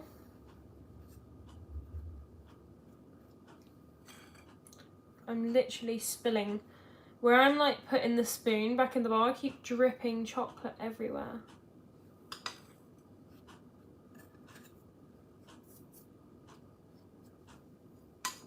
Right, we'll get 1 more.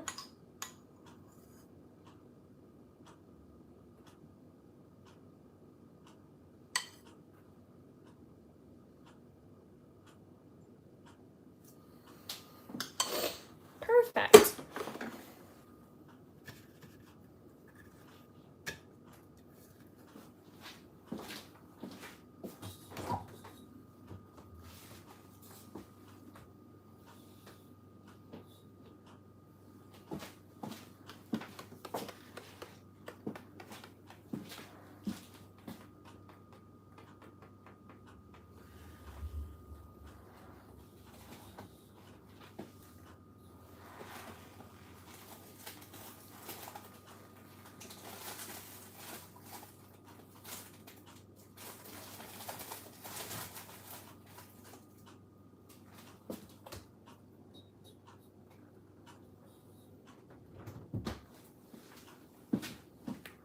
Don't touch the fridge. I think it might actually all fall out. I'm like balancing one of my molds on a box of macaroons and I think it's just going to fall over. Does that mean it won't harden fully? As it hardens, you can't get into the cake. If you don't add any oil, it hardens usually rock hard. If you add a bit of oil, you can cut through it. And if you do chocolate spread, then it won't harden completely. It will have a bit of a film, so it means that you can, like, if you were to touch it, you wouldn't completely ruin it, but you still have to be careful. But yeah, it will harden a lot more if it has no oil. I wish I could buy your bakes. They seem so yummy, but I can't have gluten. Yeah, unfortunately, I used to do the odd gluten-free bake as like a special request for people, but obviously there's a rule now that you can't bake gluten items in the same kitchen as gluten-free. So unfortunately, I can't, which is really annoying because there's like so many people that ask me to do gluten-free. There's like some local people as well who really love my cakes, and they've had normal ones, but they would like a gluten-free version. But yeah, unfortunately, it's the one thing where the rules seem to be different. There's obviously a reason for it, but apparently gluten is much more transferable in like ovens and stuff like that. So it's more transferable in like the air, if that makes sense. Apparently it's more airborne, so the government kind of like advice for home bakers is that you would need a separate oven, because if you're baking gluten items in that oven, then it might transfer like particles of gluten. I guess it depends how reactive you are. Some people, especially like celiacs, is more reactive than others. So yeah, I just decided that I wasn't gonna risk it, and obviously you're not allowed to now because of this like rule that's come out. So yeah, unfortunately it means that I can't make anything that's gluten-free, but you can do vegan and dairy-free, and like obviously allergen products as well. Yeah, that's literally it. It depends, like you say, how reactive you are, because I knew someone that was celiac and she could still have very little bits of gluten. She would feel sick, but she wouldn't like be really upset stomach over it. But then I think it was her mum would get it really, really bad, even if it was like cooked in the same oven or anything like that. So it's so different. That's why it's so difficult, because obviously someone can say, yes, I'm celiac, but it's like, well, how celiac are you, if that makes sense? Like, how reactive are you? So I think that's why they just do a blanket ban, because it's a lot easier. And like, I don't cater for allergies anymore. I used to, but it's just stressful. Like, unfortunately, like obviously it's horrible for people with allergies, but there are allergen only bakers out there, so I just kind of leave it to them, because unfortunately it's so stressful. Because again, a lot of the time when I've done nut free and stuff like that, as long as they aren't severe allergy, because things like where you need an EpiPen, stuff like that, I do not like deal with, because like my mum's got an EpiPen and I just wouldn't want to risk it. It freaks me out. But I would only do it if it's actually like a mild allergy, where people say as long as it doesn't have any actual nuts in it, it can have traces, and I've got that in messages to prove that they've said that, but I still don't like the idea of doing it. I would only literally do it for people that I was kind of like friends with, like other businesses and stuff where I was kind of like friendly with them, and then I would do it as kind of like a favour. But now I've just decided I'm not going to, because it's just so stressful. I just worry so much that even though I've like spotlessly cleaned my kitchen, I'm like, what if there's still a trace in it? Like, I just get so worried. So yeah, I just can't deal with like allergies or anything anymore, because it just scares me. I get so worried that someone might like message me and say that they've had a reaction. How much oil would you add to 200 grams of chocolate chips? It would be like a teaspoon.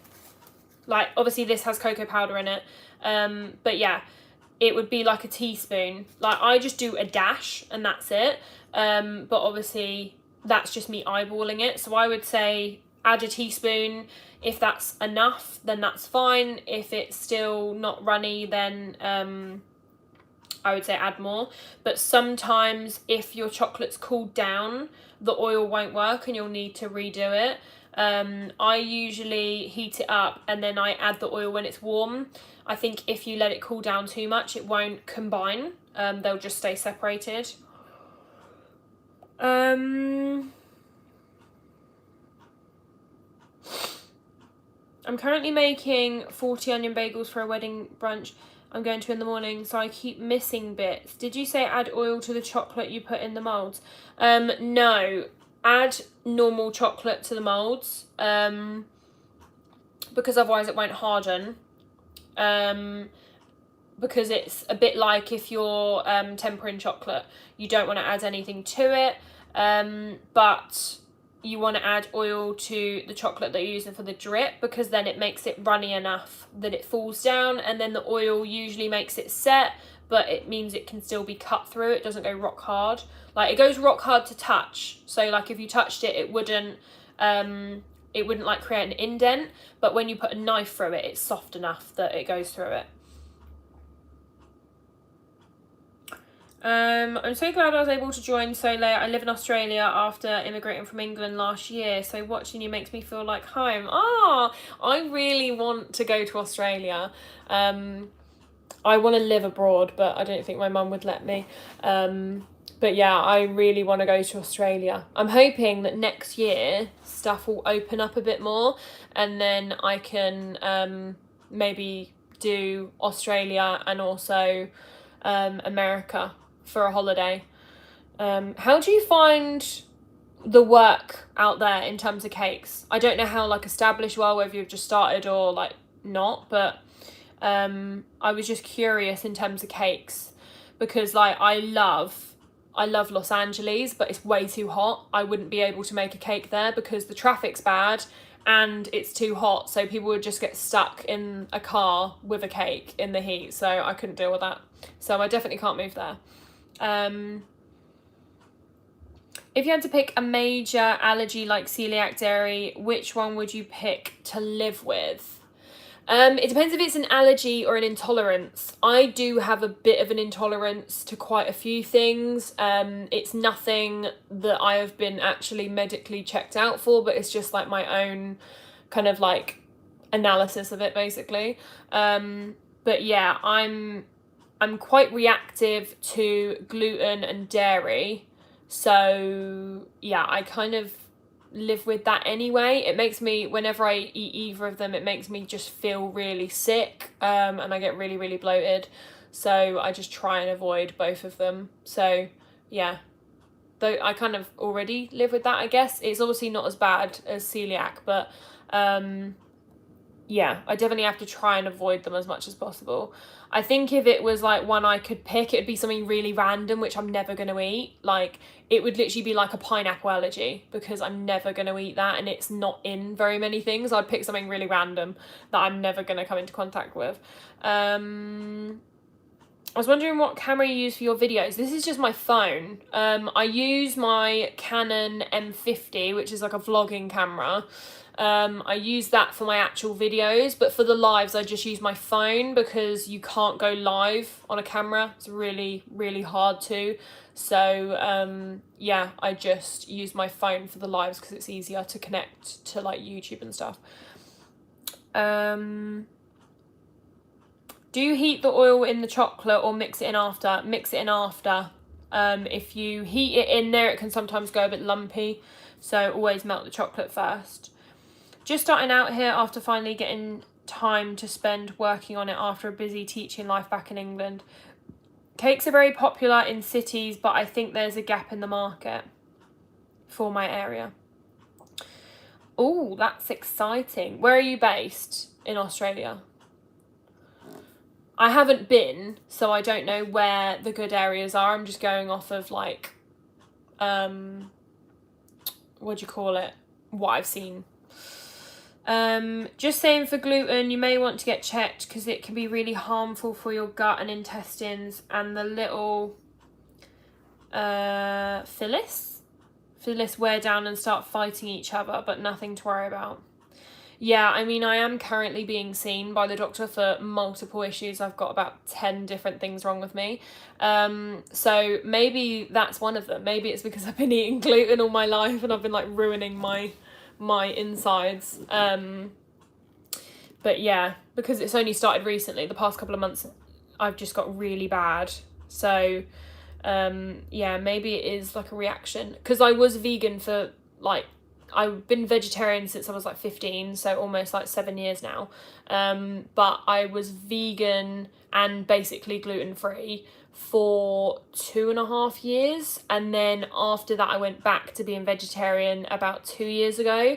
So I obviously, when I went back to being vegetarian, I was eating everything because I could, and then I have been since then, and then only recently I've been feeling really, really horrible. So I think I've probably messed something up, I'm not really sure, but we will see what the doctors say. But yeah, they did supposedly check me for celiac, and they said that they didn't think that I was celiac. So, yeah, we will see. But supposedly it's something that they ruled out. Vegetable oil. Yeah, I use vegetable oil. I don't use anything else. Because vegetable oil is the only one that doesn't give off a smell. Whereas like olive oil, coconut oil, all of those, they've got a smell. And like I think sunflower oil also has a smell. So yeah, I only use vegetable oil. I'm in a place called Shell Cove, which is around an hour and a half away from Sydney. It's amazing here, whole different life. Your videos are helping me loads in these beginning stages. I'll have to look it up. It sounds really nice. I always looked at Melbourne, but that's just from what I've seen online. Obviously, it's very different when you go there. So I will have to have a look at that area. So I think these cake pops are probably ready now. Having a little gossip. Yeah, that happened to me. It just comes out of nowhere, and I've been diagnosed since I was 9. I think it's not nice to deal with. They did that to my sister, but the only way to really properly check is a camera test. Oh, that sounds horrible. Yeah, I have no idea. I mean, my issues that I'm having, I don't really want to like display it all on YouTube, but there's some that like aren't necessarily like what I would say food related or like allergen related. So I'm not sure if it is something else, which is why maybe they've just ruled out the celiac, because maybe it just isn't related. I've got no idea, honestly. But there's just so many different things, so we will see what they say. But yeah, I will keep you updated if I turn out to be celiac. But I don't really eat much gluten. I try and avoid it as much as possible. So and I still wake up bloated, so you know, we've got no idea over here. But hope you feel better soon. Thank you. It's kind of like a daily thing. I just wake up feeling like rubbish. So and that's been kind of going on for months, so I'm kind of used to it now. What should the consistency be? It's very difficult to say. You want to mix it round in the bowl and then lift up your spoon, and it needs to drip off pretty quick. If it's like lumpy when it drips off, then you don't want that. Right. So, are you ready? You're ready.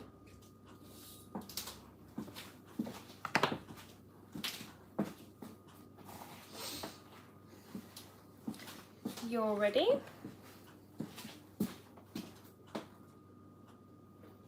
And you two are ready.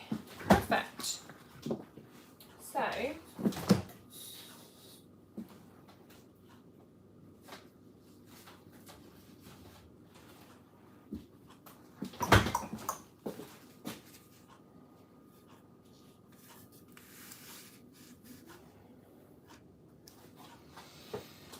right. The buttercream is still a little bit soft, which is good. So,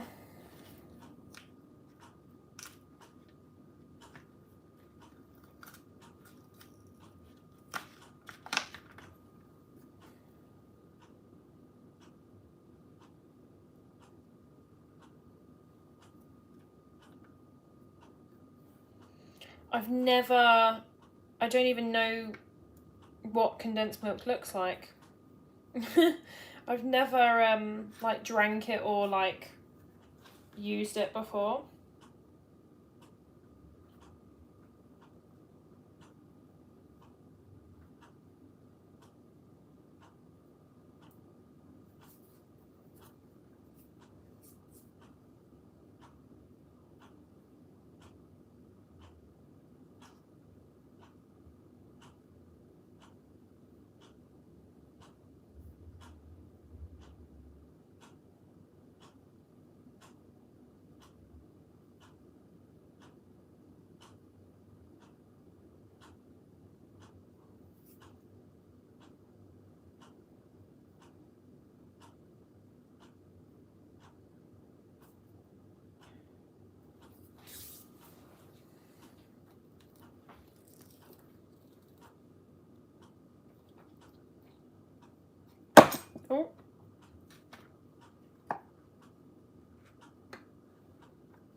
just adding some gold leaf onto these cake pops.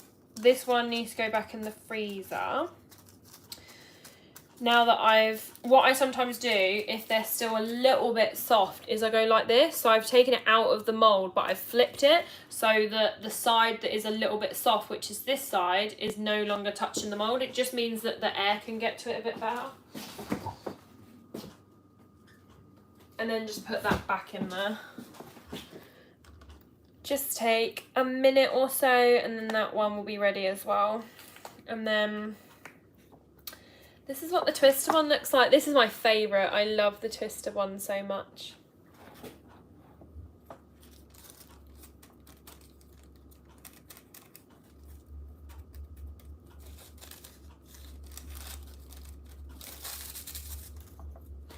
And then we got some gold leaf.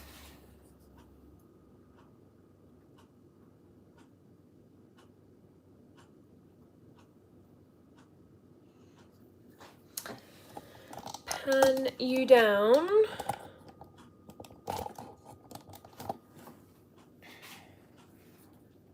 And then we need the other one to go there.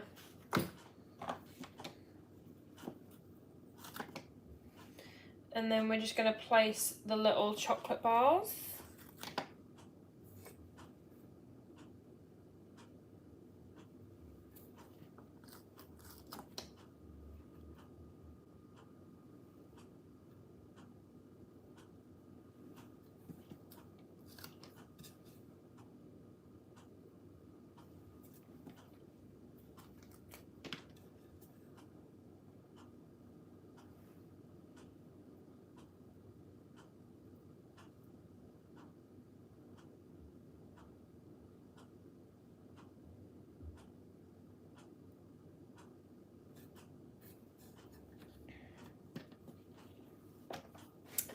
Right.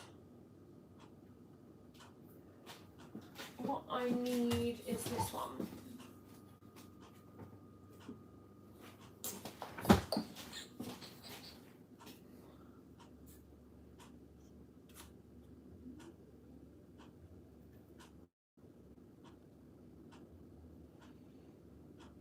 Right, we are done. The cake is done.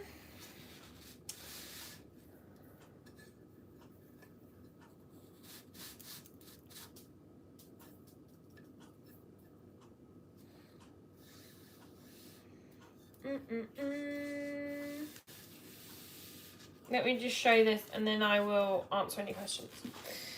So, this is what it looks like. I did the drip more like rough because I really like these types of drips where they're more over the edge, as you can see. But yeah, so this is a 50th cake. So this is the top. It's got alcohol bottles, macaroons, some flowers, and then this is what it looks like. So we got a few dried bits of flowers because I had some left. So yeah, that is the cake.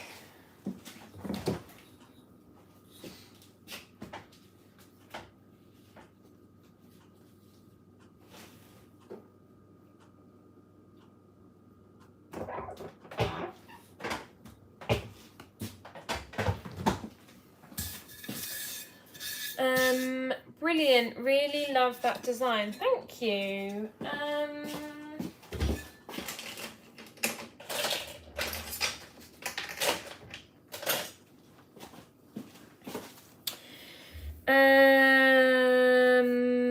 I'm on my old iPad, but I'm Hayley, celiac. My cake pops keep not holding their shape.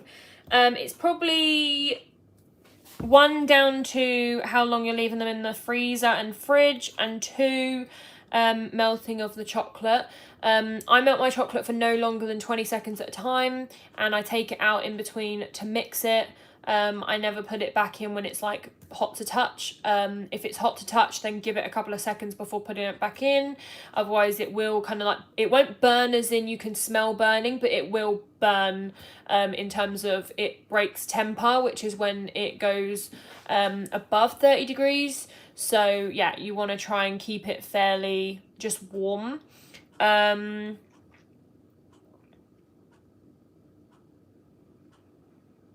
I really wish you could send pictures on here. I'm so happy with the drip. Thank you so much. I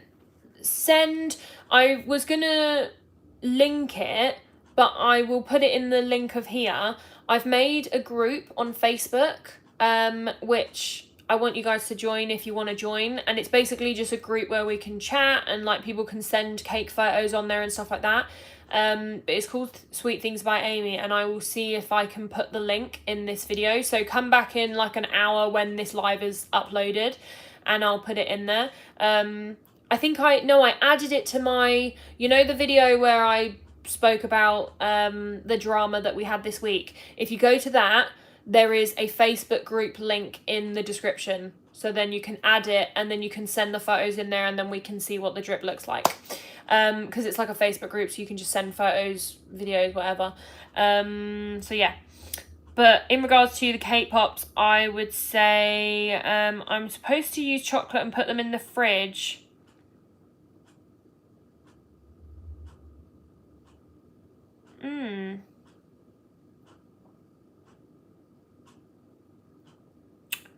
Oh, you're using... No, buttercream is fine for cake pops, but I put the chocolate in the mould first. I never dip mine because I never find it works. So I would say to paint the mould with chocolate, put it in the freezer, then put your cake pop mix, which is your cake mix with your buttercream, in the mould, cover it with chocolate, shove it back in the freezer, then when they come out they should be fine. But I do 2 layers of chocolate. You're only 13 so you don't have Facebook. Oh, bless you. What's your favourite size cake to do? 6. I like a 6-inch cake because it's the perfect proportion of tall to wide, whereas 8-inch cakes are obviously wider, so they look a bit more stumpy even if they are taller. And as much as I love 4-inch cakes, there's a few extra steps that you have to do because they can be wobblier, whereas a 6-inch cake is just so easy. So yeah, I prefer to do 6. What size cake boards do you use? They're all of my cake boards are 3 inches bigger. So whatever cake size I do is always 3 inches bigger. But yeah, so for this current cake, this was a 9-inch board because it was a 6-inch cake. Do you have your own cake fridge? I don't. I kind of have half the fridge. So the top half of the fridge is for cakes. The bottom half is for food, basically. I'll tell you what I'll set my YouTube profile as it, and then you can see it. That's a good idea. And then I'll go back and look at it. Right. I'm going to come off live because I'm going to go on TikTok for a little while. So if you want to go and head over there, then please feel free. I'm just going to do like washing up and I'm going to make the cake topper. So yeah, go and check out my TikTok. It's Sweet Things by Amy. But yeah, thank you guys for joining, and I'm gonna go head over there and do all the boring stuff, or just like the less interesting maybe, but more chatty. So yeah, I will see you in my